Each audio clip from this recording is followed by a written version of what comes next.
బిస్మిల్లాహిర్రహ్మానిర్రహీం. బుఖారీ షరీఫ్, సంపుటం 5, పుస్తకం 57, ప్రవక్త సహచరులు, సహబాలు. సంఖ్య 1.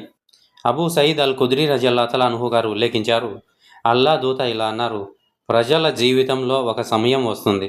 ఆ సమయంలో ఒక సమూహం పవిత్ర యుద్ధం, జిహాద్ చేస్తుంది. అప్పుడు ఇలా అడగబడుతుంది, మీలో అల్లాహ్ దూతతో సహవాసం చేసిన వారు ఎవరైనా ఉన్నారా? అంటే ప్రవక్తతో సహవాసం చేసిన వారు ఎవరైనా ఉన్నారా? వారు ఉన్నారు అని సమాధానమిస్తారు. తద్వారా వారికి విజయం లభిస్తుంది. ఆ తర్వాత ప్రజల జీవితంలో మరొక సమయం వస్తుంది. ఆ సమయంలో మరొక సమూహం పవిత్ర యుద్ధం చేస్తుంది. అప్పుడు ఇలా అడగబడుతుంది, మీలో ప్రవక్త సహచరులతో అనగా సహబాలతో సహవాసం చేసిన వారు ఎవరైనా ఉన్నారా? వారు ఉన్నారు అని సమాధానమిస్తారు. తద్వారా వారికి విజయం లభిస్తుంది. ఆ తర్వాత ప్రజల జీవితంలో ఇంకొక సమయం వస్తుంది. ఆ సమయంలో మరొక సమూహం పవిత్ర యుద్ధం చేస్తుంది. అప్పుడు ఇలా అడగబడుతుంది, మీలో ప్రవక్త సహచరుల అంటే సహబాల యొక్క సహచరులతో సహవాసం చేసిన వారు ఎవరైనా ఉన్నారా? వారు ఉన్నారు అని సమాధానమిస్తారు. తద్వారా వారికి విజయం లభిస్తుంది. సంఖ్య 2. ఇమ్రాన్ బిన్ హుసైన్ రజియల్లాహు అన్హు గారు ఉల్లేఖించారు, అల్లా దూత ఇలా అన్నారు, ప్రవక్త గారు ఇలా అన్నారు, నా సహచరులలో ఉత్తములు, అత్యుత్తములు నా తరంలో అంటే నా సమకాలీన కాలంలో జీవించేవారు. ఆ తర్వాత వారిని అనుసరించే తరం వారు.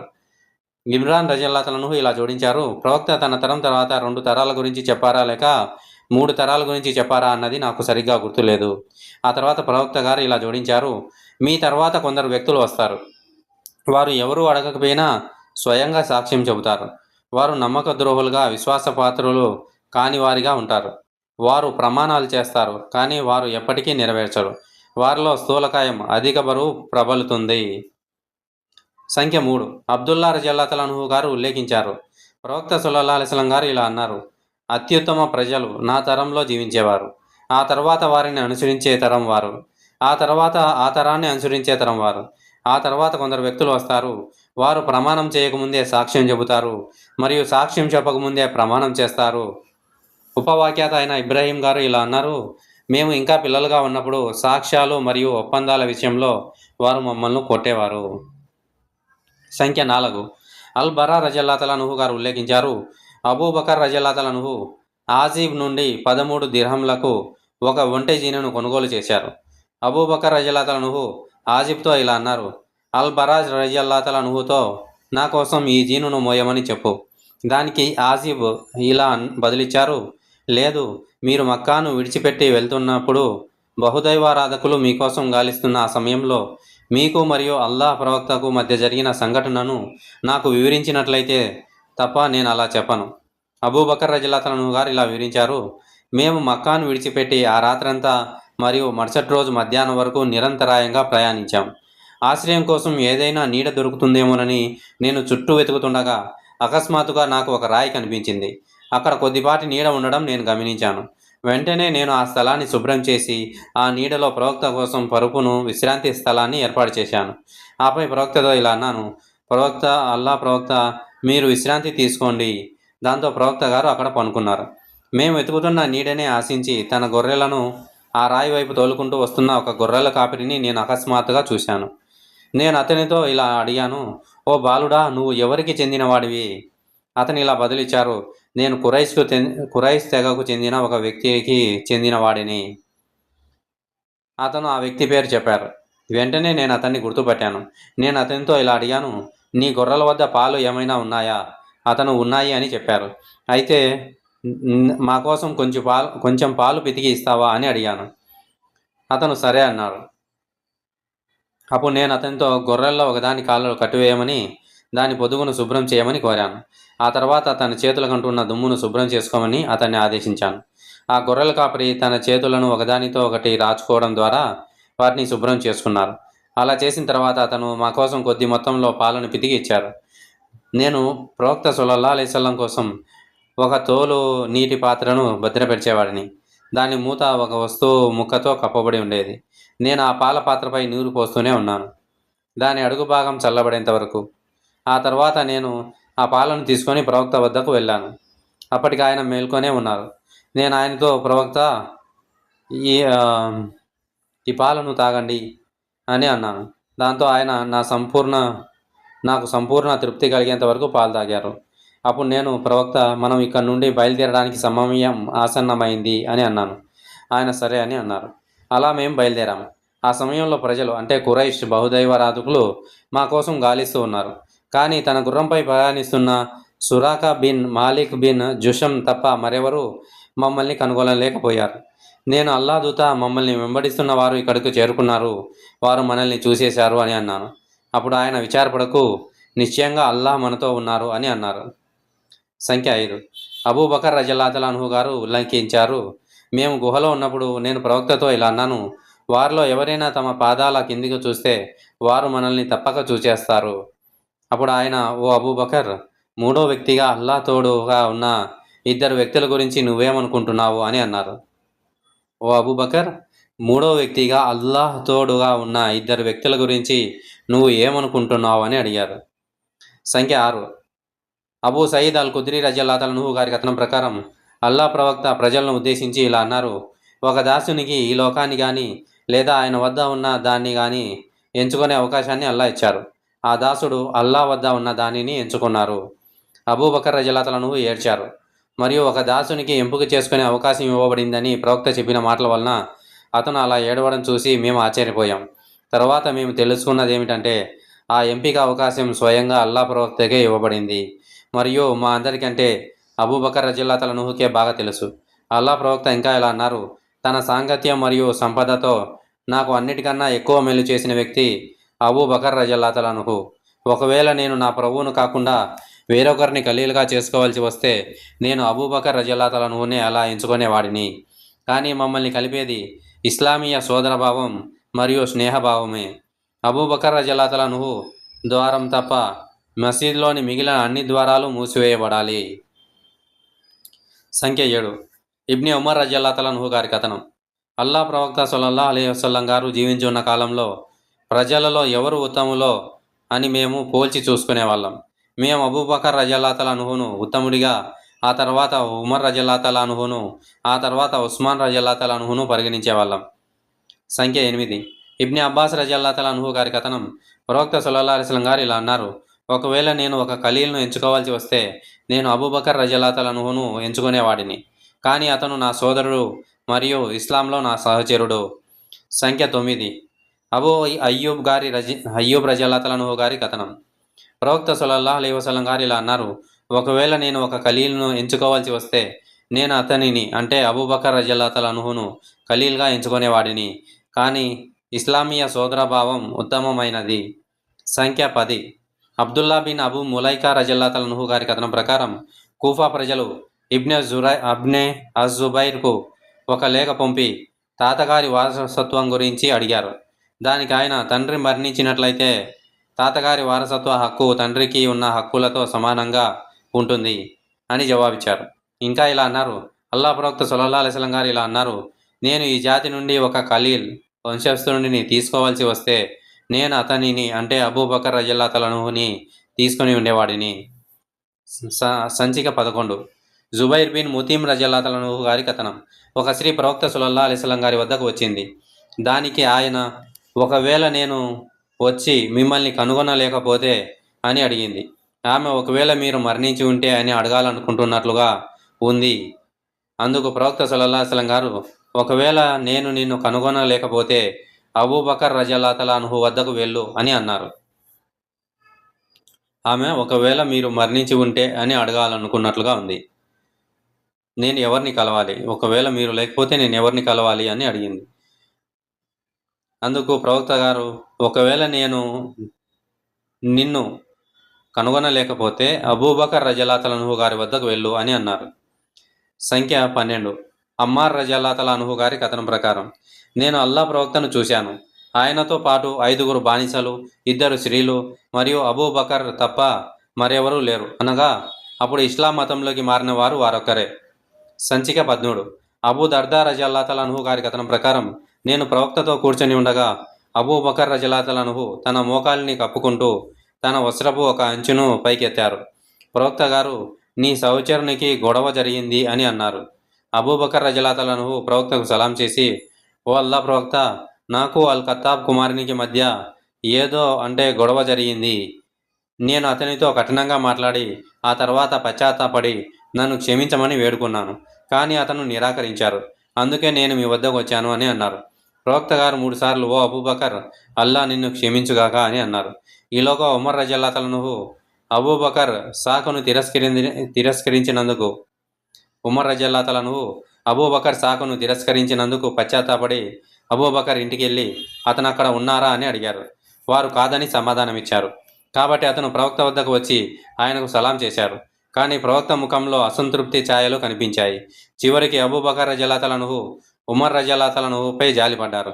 కాబట్టి అతను మోకరిల్లి 2 సార్లు ఇలా అన్నారు: ఓ అల్లా ప్రవక్త, అల్లా సాక్షిగా అతను నాకు చేసిన దానికంటే నేను అతనికి ఎక్కువ అన్యాయం చేశాను. అప్పుడు ప్రవక్త గారు ఇలా అన్నారు: అల్లాహ్ నన్ను మీ వద్దకు ప్రజల వద్దకు ప్రవక్తగా పంపారు, కానీ మీరు నాతో నువ్వు అబద్ధం చెబుతున్నావు అన్నారు. అయితే అబూబకర్ రజల్లాహు అతను నిజమే చెప్పాడు అని చెప్పి తనతో మరియు తన ధనంతో నన్ను ఓదార్చాడు. ఆ తర్వాత ఆయన 2 సార్లు, అయితే నువ్వు నా సహచరునికి హాని చేయడం మానుకోవా అని అన్నారు. ఆ తర్వాత ఎవరూ అబూబకర్ రజల్లాహుకు హాని చేయలేదు. సంఖ్య 14. అమర్ బిన్ అల్ ఆస్ రజల్లాహు గారి కథనం. దత్ అస్-సలాసీల్ సైన్యానికి నాయకత్వం వహించడానికి ప్రవక్త నన్ను నియమించారు. నేను అతని వద్దకు వెళ్ళి, మీకు అత్యంత ప్రియమైన వ్యక్తి ఎవరు అని అడిగాను. అతను ఆయిషా అని చెప్పారు. నేను పురుషులలోనా అని అడిగాను. అతను ఆమె తండ్రి అని చెప్పారు. నేను మరి అయితే ఎవరు అని అడిగాను. అతను అయితే ఉమర్ బిన్ అల్ ఖత్తాబ్ అని చెప్పారు. ఆ తర్వాత అతను ఇతర పురుషుల పేర్లను చెప్పారు. సంఖ్య 15. అబూ హురైరా రజల్లాహు గారి కథనం ప్రకారం అల్లా ప్రవక్త సల్లల్లాహు అలైహి వసల్లం గారు ఇలా చెప్పగా నేను విన్నాను. ఒక గొర్రెల కాపరి తన గొర్రెల మధ్య ఉండగా ఒక తోడేలు వాటిపై దాడి చేసి ఒక గొర్రెను తీసుకుపోయింది. ఆ కాపరి తోడేలును తరిమినప్పుడు ఆ తోడేలు అతని వైపు తిరిగి ఇలా అంది: క్రూర మృగాల రోజున నేను తప్ప మరెవరూ దీని కాపరిగా ఉండనప్పుడు దీనికి కాపలాగా ఎవరుంటారు? మరియు ఒక వ్యక్తి బరువుతో ఉన్న ఆవును తోలుకుపోతుండగా అది అతని వైపు తిరిగి అతనితో ఇలా పలికింది: నేను ఈ పని కోసం సృష్టించబడలేదు, కానీ దున్నడం కోసమే సృష్టించబడ్డాను. ప్రజలు అల్లాకు మహిమ కలుగకాక అని అన్నారు. అప్పుడు ప్రవక్త సల్లల్లాహు అలైహి వసల్లం ఇలా అన్నారు: కానీ నేను దానిని విశ్వసిస్తున్నాను. అబూబకర్ మరియు ఉమర్ రజల్లాహు కూడా విశ్వసిస్తున్నారు. హదీస్ 16. అబూ హురైరా రజల్లాహు గారి కథనం ప్రకారం అల్లా ప్రవక్త సల్లల్లాహు అలైహి వసల్లం గారు ఇలా చెప్పడం నేను విన్నాను. నేను నిద్రిస్తున్నప్పుడు నేను ఒక బావి దగ్గర నిలబడి ఉండడం చూశాను. దానిపై ఒక బకెట్ ఉంది. అల్లా కోరినంత నీటిని నేను ఆ బావి నుండి తోడాను. అప్పుడు ఇబ్నే అబీ కుహాఫా అబూబకర్ నా నుండి ఆ బకెట్ తీసుకొని 1 లేదా 2 బకెట్ల నీటిని బయటికి తీశారు. నీటిని తోడటంలో ఆయన బలహీనత కనిపించింది. ఆయన బలహీనతను క్షమించుగాక అప్పుడు ఆ బకెట్ చాలా పెద్దదిగా మారింది మరియు ఇబ్నెల్ ఖత్తాబ్ దానిని చేపట్టారు. అంతటి కఠినమైన పనిని చేయడంలో ప్రజలలో ఆయన లాంటి శక్తిమంతుడైన వ్యక్తిని నేను ఎన్నడూ చూడలేదు. ప్రజలు తృప్తిగా నీరు తాగి అక్కడ మోకరిల్లిన తమ ఒంటెలో కూడా నీరు పెట్టారు. హదీస్ 17. అబ్దుల్లా బిన్ ఉమర్ రజల్లాహు గారి కథనం ప్రకారం అల్లా ప్రవక్త ఇలా అన్నారు: గర్వంతో తన వస్త్రాన్ని వెనుకకు ఈడ్చుకుంటూ వెళ్ళేవాడి వైపు తీర్పు రోజున అల్లా చూడరు. గర్వంతో తన వస్త్రాన్ని వెనుకకు ఈడ్చుకుంటూ వెళ్ళేవాడి వైపు తీర్పు రోజున అల్లాహ్ చూడరు. అబూబకర్ ఇలా అన్నారు: నేను చాలా జాగ్రత్త పడితే తప్ప నా వస్త్రం వైపు జారిపోతుంది. అల్లా ప్రవక్త ఇలా అన్నారు: కానీ నువ్వు దాన్ని గర్వంతో చేయవు. సంఖ్య 18. అబూ హురైరా రజల్లాహు గారి కథనం ప్రకారం అల్లా ప్రవక్త సల్లల్లాహు అలైహి వసల్లం గారు ఇలా చెప్పగా నేను విన్నాను. ఎవరైనా అల్లా మార్గంలో ఒక జత వస్తువులను ఖర్చు చేస్తే స్వర్గదారాలన్నిటి నుండి ఓ అల్లా దాసుడా ఇది మంచిది అని పిలువబడతారు. నమాజ్ చేసేవారిలో ఉన్నవారు స్వర్గంలో నమాజ్ ద్వారం నుండి పిలువబడతారు. మరియు జిహాద్ చేసేవారిలో ఉన్నవారు జిహాద్ ద్వారం గుండే పిలువబడతారు. మరియు దాన ధర్మాలు చేసేవారిలో అనగా జకాత్ ఉన్నవారు దాన ధర్మాల ద్వారం నుండి పిలువబడతారు. మరియు ఉపవాసం పాటించే వారిలో ఉన్నవాడు ఉపవాస ద్వారం అనగా రయ్యాన్ ద్వారం నుండి పిలువబడతారు. అబూబకర్ రజల్లాహు ఇలా అన్నారు: ఆ ద్వారాలన్నిటి నుండి పిలువబడిన వానికి దేనికి కొరత ఉండదు. ఆయన ఇంకా ఇలా అన్నారు: ఓ అల్లా ప్రవక్త, ఆ ద్వారాలన్నిటి నుండి ఎవరైనా పిలువబడతారా? ఆయన ఇలా అన్నారు: అవును. మరియు ఓ అబూబకర్, మీరు కూడా వారిలో ఉంటారని నేను ఆశిస్తున్నాను. సంఖ్య 19. ఆయిషా రజల్లాహు అన్హా గారి కథనం ప్రకారం అబూబకర్ రజల్లాహు ఒక ప్రదేశంలో ఉన్నప్పుడు అల్లా ప్రవక్త మరణించారు. అస్ సునాహ్ అల్ ఆలియా ఉమర్ రజల్లాతలనుహు లేచి నిలబడి అల్లా సాక్షిగా అల్లా ప్రవక్త చనిపోలేదు అన్నారు.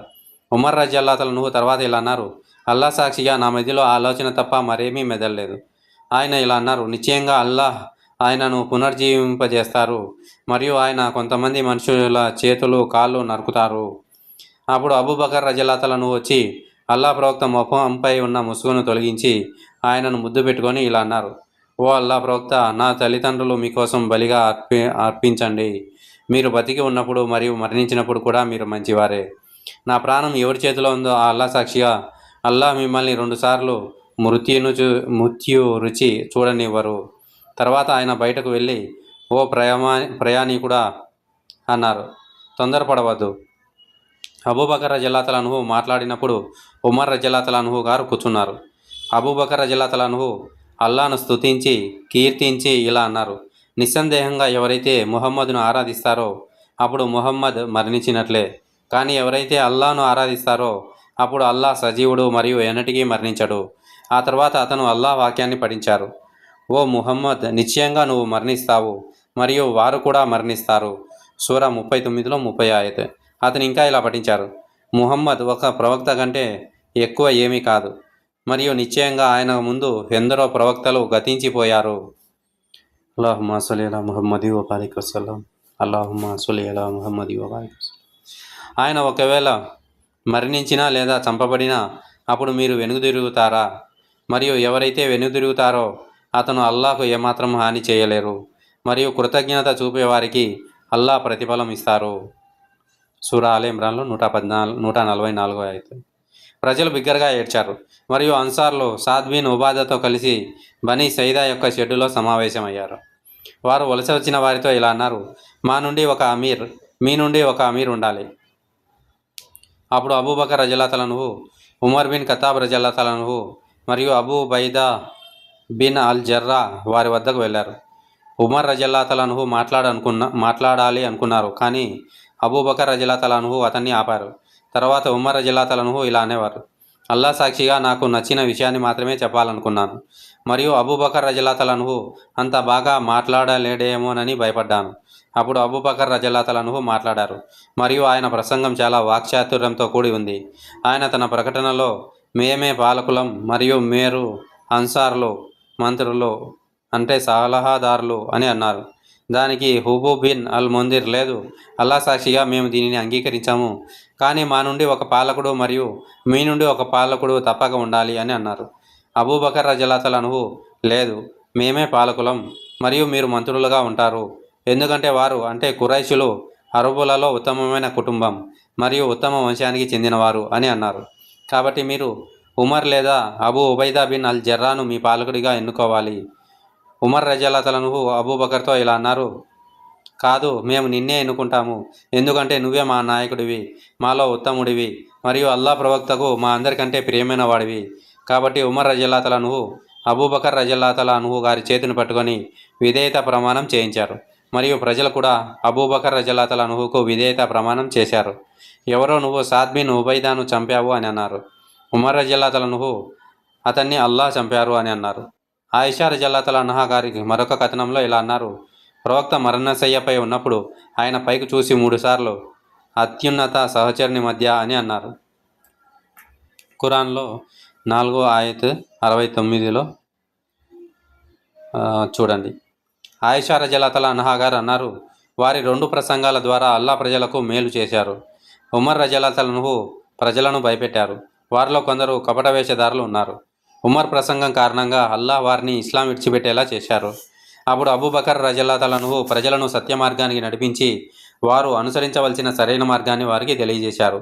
దానితో వారు ఇలా పఠిస్తూ బయటికి వెళ్ళారు, ముహమ్మద్ ఒక ప్రవక్త కంటే ఎక్కువేమీ కాదు మరియు నిశ్చయంగా ఆయనకు ముందు ఎందరో ప్రవక్తలు గతించిపోయారు. సూరా ఆల్ ఇమ్రాన్లో 144 ఆయత్. సంఖ్య 20. ముహమ్మద్ బిన్ అల్ హనఫియా రజల్లాతలనుహు గారి కథనం ప్రకారం, నేను మా తండ్రిని అలీ బిన్ అబీ తాలిబ్ను అడిగాను, అల్లా ప్రవక్త తర్వాత ఉత్తమ వ్యక్తులు ఎవరు? ఆయన అన్నారు, అబూబకర్ రజల్లాతలనుహు. నేను అడిగాను, మరి తర్వాత ఎవరు? ఆయన అన్నారు, మరి తర్వాత ఉమర్ రజల్లాతలనుహు. ఆయన ఉస్మాన్ అని చెబుతారేమోనని నేను భయపడి మరి నువ్వా అని అడిగాను. ఆయన అన్నారు, నేను కేవలం ఒక సామాన్యుడిని. సంఖ్య 21. ఆయిషా రజల్లాహు అన్హా గారి కథనం ప్రకారం మేము అల్లా ప్రవక్త సల్లల్లాహు అలైహి వసల్లంతో కలిసి ఆయన ప్రయాణాలలో ఒకదానిలో బయలుదేరి అల్ బైదా లేదా దాతుల్ జైస్ అనే ప్రదేశానికి చేరుకున్నాము. అక్కడ మా హారం తెగిపోయి పోగొట్టుకున్నాను. అల్లా ప్రవక్త సల్లల్లాహు అలైహి వసల్లం దానిని వెతకడానికి ఆగారు, మరియు ప్రజలు కూడా ఆయనతో పాటు ఆగారు. ఆ ప్రదేశంలో నీరు లేదు, మరియు వారి వద్ద కూడా నీరు లేదు. కాబట్టి వారు అబూబకర్ రజల్లాహు అన్హు గారి వద్దకు వెళ్ళి, ఆయిషా రజల్లాహు అన్హా ఏమి చేసిందో మీరు చూడలేదా? ఆమె అల్లా ప్రవక్తను మరియు ప్రజలను నీరులోని చోట ఆపింది, మరియు వారి వద్ద నీరు కూడా లేదు అని అన్నారు. అల్లా ప్రవక్త నా తొడపై తల ఉంచి నిద్రపోతున్నప్పుడు అబూబకర్ రజల్లాహు అన్హు గారు వచ్చి, నువ్వు అల్లా ప్రవక్తను మరియు ప్రజలను నీరు లేని చోట ఆపేశావు, మరియు వారి వద్ద నీరు కూడా లేదు అని అన్నారు. ఆ తర్వాత ఆయన నన్ను మందలించి అల్లా కోరినట్లు చెప్పి తన చేతులతో నా ప్రక్కలను గిల్లారు. కానీ నేను కదలలేదు, ఎందుకంటే అల్లా ప్రవక్త తల నా తొడపై ఉంది. అల్లా ప్రవక్త ఉదయాన్నే లేచి చూసేసరికి నీరు లేనంత వరకు నిద్రపోతూనే ఉన్నారు. అప్పుడు అల్లా తయమ్మం యొక్క దైవిక వాక్యాన్ని అవతరింపజేశారు, మరియు ప్రజలు తయమ్మం చేశారు. ఉసైద్ బిన్ అల్ హుదైర్ ఇలా అన్నారు, ఓ అబూబకర్ కుటుంబమా, ఇది మీకు లభించిన మొదటి ఆశీర్వాదం కాదు. నేను కూర్చున్న ఒంటెను దాని స్థానం నుండి లేవమని మేము బలవంతం చేయగా ఆ హారం దాని కింద దొరికింది. హదీసు 22. అబూ సయీద్ ఖుద్రీ గారి కథనం ప్రకారం ప్రవక్త గారు ఇలా అన్నారు, నా సహచరులను దూషించకండి, ఎందుకంటే మీలో ఎవరైనా అల్లా మార్గంలో ఉహద్కు సమానమైన బంగారాన్ని ఖర్చు చేసినా, అది వారిలో ఒకరు ఖర్చు చేసినా అది ఒక ముద్ లేదా అర ముద్దుకు సమానం కాదు. హదీసు 23. అబూ మూసా అల్ అషరీ కథనం ప్రకారం నేను నా ఇంట్లో వజూ చేసుకొని బయటకు వచ్చి, ఈరోజు నేను అల్లా ప్రవక్తను అంటిపెట్టుకొని ఉంటాను, మరియు ఈ రోజంతా ఆయన సేవలోనే ఉంటాను అని అనుకున్నాను. నేను మసీదుకి వెళ్ళి ప్రవక్త గారి గురించి అడిగాను. వారు ఆయన ఈ దిశగా వెళ్ళారు అని చెప్పారు. కాబట్టి నేను ఆయన దారిలో వెళ్తూ ఆయన గురించి అడుగుతూ ఆయన బీర్ ఆరీస్ అనే ప్రదేశంలో ప్రవేశించే వరకు వెళ్ళాను. ప్రవక్త గారు మల విసర్జన ముగించుకొని వజూ చేసుకునే వరకు నేను ఖర్జూరపు ఆకులతో చేసిన దాని ద్వారం వద్ద కూర్చున్నాను. అప్పుడు నేను అతని వద్దకు వెళ్ళి చూడగా అతను ఆరిస్ బావి అంచు మధ్యలో కాళ్ళు కప్పుకోకుండా బావిలో వేలాడుతూ కూర్చొని ఉన్నారు. నేను అతనికి వందనం చేసి వెనుదిరిగి ద్వారం వద్ద కూర్చున్నాను. నేను ఈరోజు ప్రవక్త గారి ద్వారపాలకుడిగా ఉంటాను అని అన్నాను. అబూబకర్ రజల్లాహు అన్హు వచ్చి ద్వారం తోసేశారు. నేను ఎవరు అని అడిగాను. అతను అబూబకర్ రజల్లాహు అన్హు అని చెప్పారు. నేను అతన్ని ఆగమని చెప్పి లోపలికి వెళ్ళి, ఓ ప్రవక్త, అబూబకర్ రజల్లాహు అన్హు లోపలికి రావడానికి అనుమతి కోరుతున్నారు అని అన్నాను. ఆయన అతన్ని లోపలికి రానివ్వండి, మరియు అతను స్వర్గంలో ఉంటాడనే శుభవార్తను అతనికి తెలియజేయండి అని అన్నారు. కాబట్టి నేను బయటికి వెళ్ళి అబూబకర్ రజల్లాహు అన్హుతో లోపలికి రా, నువ్వు స్వర్గానికి వెళ్తావని అల్లా ప్రవక్త నీకు శుభవార్తను అందజేస్తున్నారు అని చెప్పాను. అబూబకర్ రజల్లాహు అన్హు లోపలికి ప్రవేశించి బావి అంచున ప్రవక్తకు కుడివైపున కూర్చొని ప్రవక్త చేసినట్లే తన కాళ్ళను బావిలో వేలాడదీసి కాళ్ళను కప్పుకోలేదు. అప్పుడు నేను తిరిగి వచ్చి ద్వారం వద్ద కూర్చున్నాను. నేను సోదరుడిని వజూ చేసుకుంటుండగా వదిలి వచ్చాను. అతను నన్ను అనుసరించాలనుకున్నారు. కాబట్టి నాలో నేను అనుకున్నాను, అల్లా ఫలానా వ్యక్తి అంటే నా సోదరుడికి మేలు చేయాలనుకుంటే ఆయన అతన్ని ఇక్కడికి తీసుకువస్తారు. అకస్మాత్తుగా ఎవరో తలుపు కదిపారు. నేను ఎవరు అని అడిగాను. అతను ఉమర్ బిన్ అల్ ఖత్తాబ్ అని చెప్పారు. నేను అతన్ని ఆగమని చెప్పి అల్లా ప్రవక్త వద్దకు వెళ్ళి ఆయనకు సలాం చేసి ఇలా అన్నాను, ఉమర్ బిన్ ఖత్తాబ్ రజల్లాహు అన్హు లోపలికి రావడానికి అనుమతి కోరుతున్నారు. ఆయన అతన్ని లోపలికి రానివ్వండి, మరియు అతడు స్వర్గంలో ఉంటాడనే శుభవార్తను అతనికి తెలియజేయండి అన్నారు. నేను ఉమర్ రజల్లాహు అన్హు వద్దకు వెళ్ళి, లోపలికి రండి, అల్లా ప్రవక్త మీకు స్వర్గంలో ఉంటారనే శుభవార్తను తెలియజేస్తారు అన్నాను. దాంతో అతడు లోపలికి ప్రవేశించి బావికి ఎడమ వైపున నిర్మించిన అంచున అల్లా ప్రవక్త పక్కన కూర్చొని తన కాళ్ళను బావిలో వేలాడదీశారు. నేను తిరిగి వచ్చి ద్వారం వద్ద కూర్చొని నాలో నేను అల్లాహ్ ఫలానా వ్యక్తికి మేలు చేయాలనుకుంటే ఆయన అతన్ని ఇక్కడికి తీసుకువస్తారు అని అనుకున్నాను. ఎవరో వచ్చి తలుపు కదిలించారు. నేను ఎవరు అని అడిగాను. అతడు ఉస్మాన్ బిన్ అఫ్ఫాన్ అని జవాబిచ్చారు. నేను అతన్ని ఆగమని చెప్పి ప్రవక్త వద్దకు వెళ్ళి ఆయనకు తెలియజేశాను. ఆయన అతన్ని చేర్చుకో, మరియు అతనికి సంభవించే ఒక ఆపద తర్వాత స్వర్గంలో ప్రవేశిస్తాడనే శుభవార్తని తెలియజేయి అని అన్నారు. కాబట్టి నేను ఆయన వద్దకు వెళ్ళి, లోపలికి రా, నీకు సంభవించే ఒక ఆపద తర్వాత స్వర్గంలో ప్రవేశిస్తావనే శుభవార్తను అల్లా ప్రవక్త నీకు తెలియజేస్తున్నారు అని ఆయనతో అన్నాను. అప్పుడు ఉస్మాన్ రజల్లాహు లోపలికి వచ్చి బావి అంచున నిర్మించబడి ఉండటాన్ని చూసి ప్రవక్తకు ఎదురుగా అవతల వైపున కూర్చున్నారు. సయీద్ బిన్ అల్ ముసయ్యిబ్ ఇలా అన్నారు, నేను ఈ కథనాన్ని వారి సమాధుల పరంగా వ్యాఖ్యానిస్తాను. సంఖ్య 24. అనస్ బిన్ మాలిక్ రజల్లాహు గారి కథనం ప్రకారం ఒకసారి ప్రవక్త సల్లల్లాహు అలైహి వసల్లం గారు అబూబకర్, ఉమర్ మరియు ఉస్మాన్ రజల్లాహులతో కలిసి ఉహద్ పర్వతాన్ని అధిరోహించారు. వారితో పాటు ఆ పర్వతం కంపించింది. ప్రవక్త పర్వతంతో ఇలా అన్నారు, ఓ ఉహద్, స్థిరంగా ఉండు, ఎందుకంటే నీపై ఒక ప్రవక్త, ఒక సిద్దిక్ మరియు 2 షహీదులు తప్ప మరెవరూ లేరు. సంఖ్య 25. అబ్దుల్లా బిన్ ఉమర్ రజల్లాహు గారి కథనం ప్రకారం అల్లా ప్రవక్త ఇలా అన్నారు, నేను కలలో ఒక బావి దగ్గర నిలబడి నీళ్లు తోడుతుండగా అబూబకర్ మరియు ఉమర్ రజల్లాహులు నా దగ్గరకు వచ్చారు. అబూబకర్ నా చేతిలో నుండి బకెట్ తీసుకొని 1-2 బకెట్ నీళ్లు తోడారు. అప్పుడు నా కలలో నాలో కొంత బలహీనత ఏర్పడింది. సంఖ్య 26. ఇబ్నే అబ్బాస్ రజల్లాహు గారి కథనం ప్రకారం మంచం మీద మరణించబడి ఉన్న ఉమర్ రజల్లాహు గారి కోసం అల్లాను ప్రార్థిస్తున్న ప్రజల మధ్య నేను నిలబడి ఉండగా నా వెనుక ఉన్న ఒక వ్యక్తి తన మోచేతులను నా భుజంపై ఆనించి ఇలా అన్నారు, ఓ ఉమర్, అల్లాహ్ నీపై కరుణ కరిపించుగాక. అల్లాహ్ నిన్ను నీ 2 సహచరులతో ఉంచుతాడని నేను ఎల్లప్పుడూ ఆశించాను. ఎందుకంటే అల్లాహ్ ప్రవక్త సల్లల్లాహు అలైహి వసల్లం ఇలా చెప్పడం నేను తరచుగా విన్నాను. నేను అబూబకర్ మరియు ఉమర్ రజల్లాహులు ఒకే చోట ఉన్నాము. నేను అబూబకర్ మరియు ఉమర్ ఏదో ఒకటి చేశాము. నేను అబూబకర్ మరియు ఉమర్ రజల్లాహులు బయలుదేరాము. కాబట్టి అల్లాహ్ నిన్ను వారిద్దరితో ఉంచుతాడని నేను ఆశించాను. నేను వెనక్కి తిరిగి చూడగా అలా మాట్లాడిన వ్యక్తి అలీ బిన్ అబీ తాలిబ్ అని తెలిసింది. సంఖ్య 27. ఉర్వా బిన్ జుబైర్ రజల్లాహు గారి కథనం ప్రకారం నేను అబ్దుల్లా బిన్ అమర్ను అల్లా ప్రవక్తకు అన్యమతస్థులు చేసిన అత్యంత ఘోరమైన పని ఏమిటి అని అడిగాను. అతను ఇలా అన్నారు, ప్రవక్త నమాజ్ చేస్తుండగా ఉక్బా బిన్ అబీ ముయీత్ ఆయన వద్దకు రావడం నేను చూశాను. ఉక్బా తన దుప్పటిని ప్రవక్త మెడ చుట్టూ చుట్టి చాలా గట్టిగా నొక్కారు. అబూబకర్ వచ్చి ఉక్బాను ప్రవక్త సల్లల్లాహు అలైహి వసల్లం నుండి పక్కకు లాగి, కేవలం ఒక వ్యక్తి నా ప్రభువు అల్లాహ్ అని చెప్పినందుకు మరియు అతను మీ ప్రభువు నుండి స్పష్టమైన సూచనలు మీకు చూపించినందుకు మీరు అతన్ని చంపాలనుకుంటున్నారా అని అన్నారు. సంఖ్య 28. జాబీర్ బిన్ అబ్దుల్లా రజల్లాహు గారి కథనం ప్రకారం ప్రవక్త సల్లల్లాహు అలైహి వసల్లం గారు ఇలా అన్నారు, నేను కలలో స్వర్గంలో ప్రవేశిస్తున్నట్లు చూశాను, మరియు ఇదిగో నేను అబూ తల్హా భార్య అయిన ఉమైసాను చూశాను. నాకు అడుగుల శబ్దం వినిపించింది. నేను ఎవరు అని అడిగాను. ఎవరో బిలాల్ అని చెప్పారు. అప్పుడు నేను ఒక రాజభవనాన్ని దాని ప్రాంగణంలో కూర్చొని ఉన్న ఒక స్త్రీని చూశాను. నేను ఈ రాజభవనం ఎవరి కోసం అని అడిగాను. ఎవరో ఇది ఉమర్ రజల్లాహు కోసం అని జవాబిచ్చారు. నేను దానిలోనికి ప్రవేశించి చూడాలని అనుకున్నాను. కానీ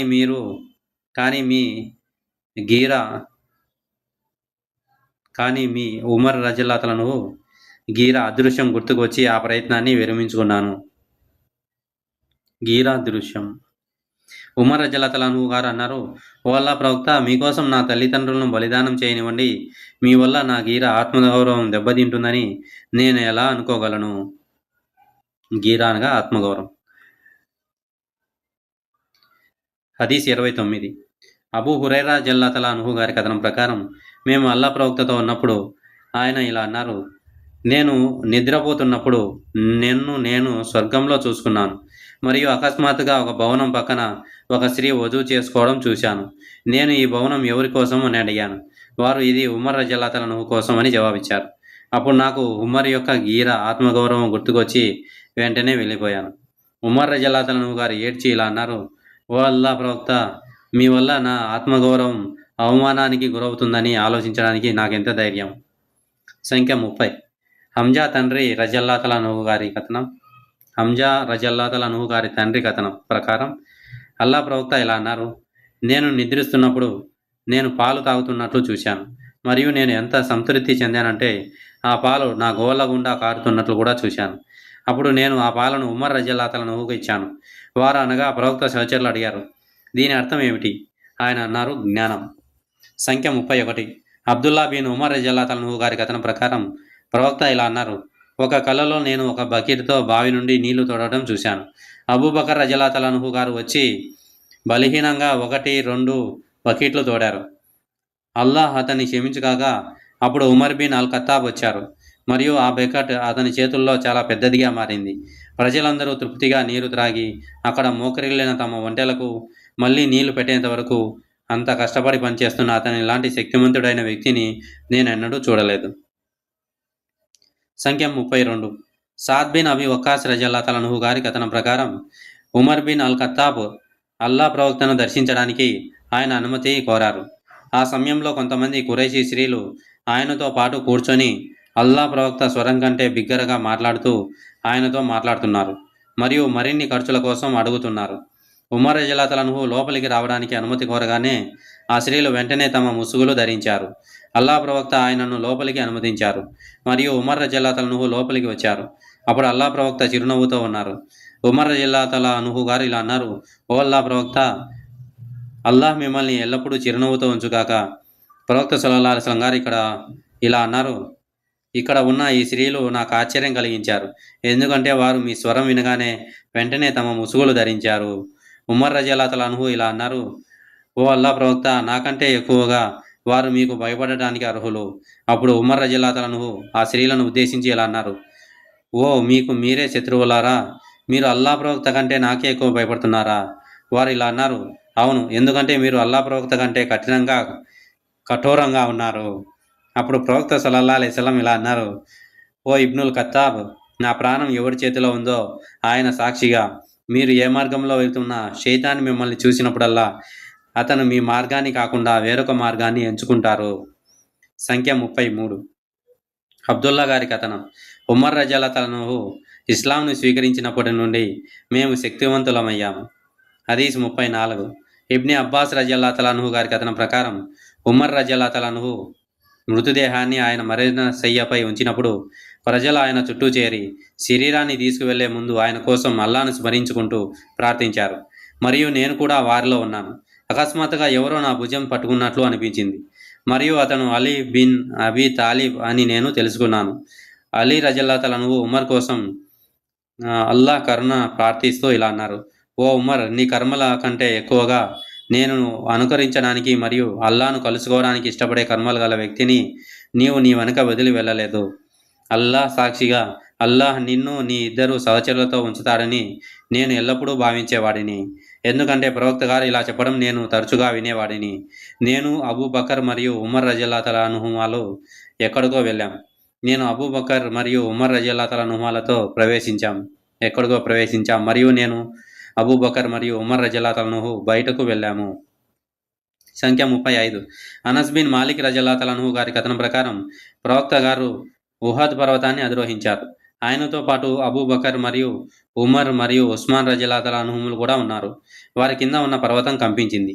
ప్రవక్త దానిని తన పాదంతో కొట్టి ఇలా అన్నారు, ఓ ఉహద్, స్థిరంగా ఉండు, ఎందుకంటే నీపై ఒక ప్రవక్త, ఒక సిద్దీక్ మరియు ఒక అమరవీరుడు, అనగా ఇద్దరు అమరవీరులు తప్ప. సంచిక 36. అస్లాం రజల్లాహు అన్హు గారి కథనం. ఇబ్ని ఉమర్ రజల్లాహు అన్హు ఉమర్ రజల్లాహు అన్హుకు సంబంధించిన కొన్ని విషయాల గురించి నన్ను అడిగారు. అతను ఇలా అన్నారు, అల్లా ప్రవక్త మరణించినప్పటి నుండి ఉమర్ బిన్ ఖత్తాబ్ రజల్లాహు అన్హు తన జీవితాంతం కంటే ఎక్కువ గంభీరంగా కష్టపడి పనిచేసే మరియు ఉదారంగా ఉండే వ్యక్తిని నేను ఎప్పుడూ చూడలేదు. సంఖ్య 37. అనస్ రజల్లాహు అన్హు గారి కథనం ప్రకారం ఒక వ్యక్తి ప్రవక్తను ప్రళయ గడియ అంటే తీర్పు గుణం గురించి, ఆ గడియ ఎప్పుడు వస్తుంది అని అడిగారు. ప్రవక్త గారు దానికోసం నువ్వు ఏమి సిద్ధం చేసుకున్నావు అని అడిగారు. ఆ వ్యక్తి నేను అల్లాహ్ను మరియు ఆయన ప్రవక్తను ప్రేమిస్తున్నాను అనే విషయం తప్ప మరేమీ లేదు అని చెప్పారు. ప్రవక్త నువ్వు ఎవరిని ప్రేమిస్తావో వారితోనే ఉంటావు అని అన్నారు. ప్రవక్త యొక్క ఆ మాట అనగా నువ్వు ఎవరిని ప్రేమిస్తావో వారితోనే ఉంటావు విన్నప్పుడు కలిగినంత ఆనందం నాకు అంతకు ముందెన్నడూ కలగలేదు. అందువల్ల నేను ప్రవక్తను, అబూబకర్ను మరియు ఉమర్ను ప్రేమిస్తున్నాను మరియు ఆ కర్మలు వారి కర్మల వలె లేనప్పటికీ వారిపై నాకున్న ప్రేమ కారణంగా నేను వారితోనే ఉంటానని ఆశిస్తున్నాను. 38వ సంచిక. అబూ హురైరా రజల్లాహు అన్హు గారి కథనం ప్రకారం అల్లా ప్రవక్త సల్లల్లాహు అలైహి వసల్లం గారు ఇలా అన్నారు, మీకు పూర్వం జీవించిన జాతులలో దైవవాణి పొందిన కొందరు వ్యక్తులు ఉండేవారు. వారు ప్రవక్తలు కానప్పటికీ మరియు నా అనుచరులలో అలాంటి వ్యక్తి ఎవరైనా ఉన్నారంటే అది ఉమర్ రజల్లాహు అన్హు గారు.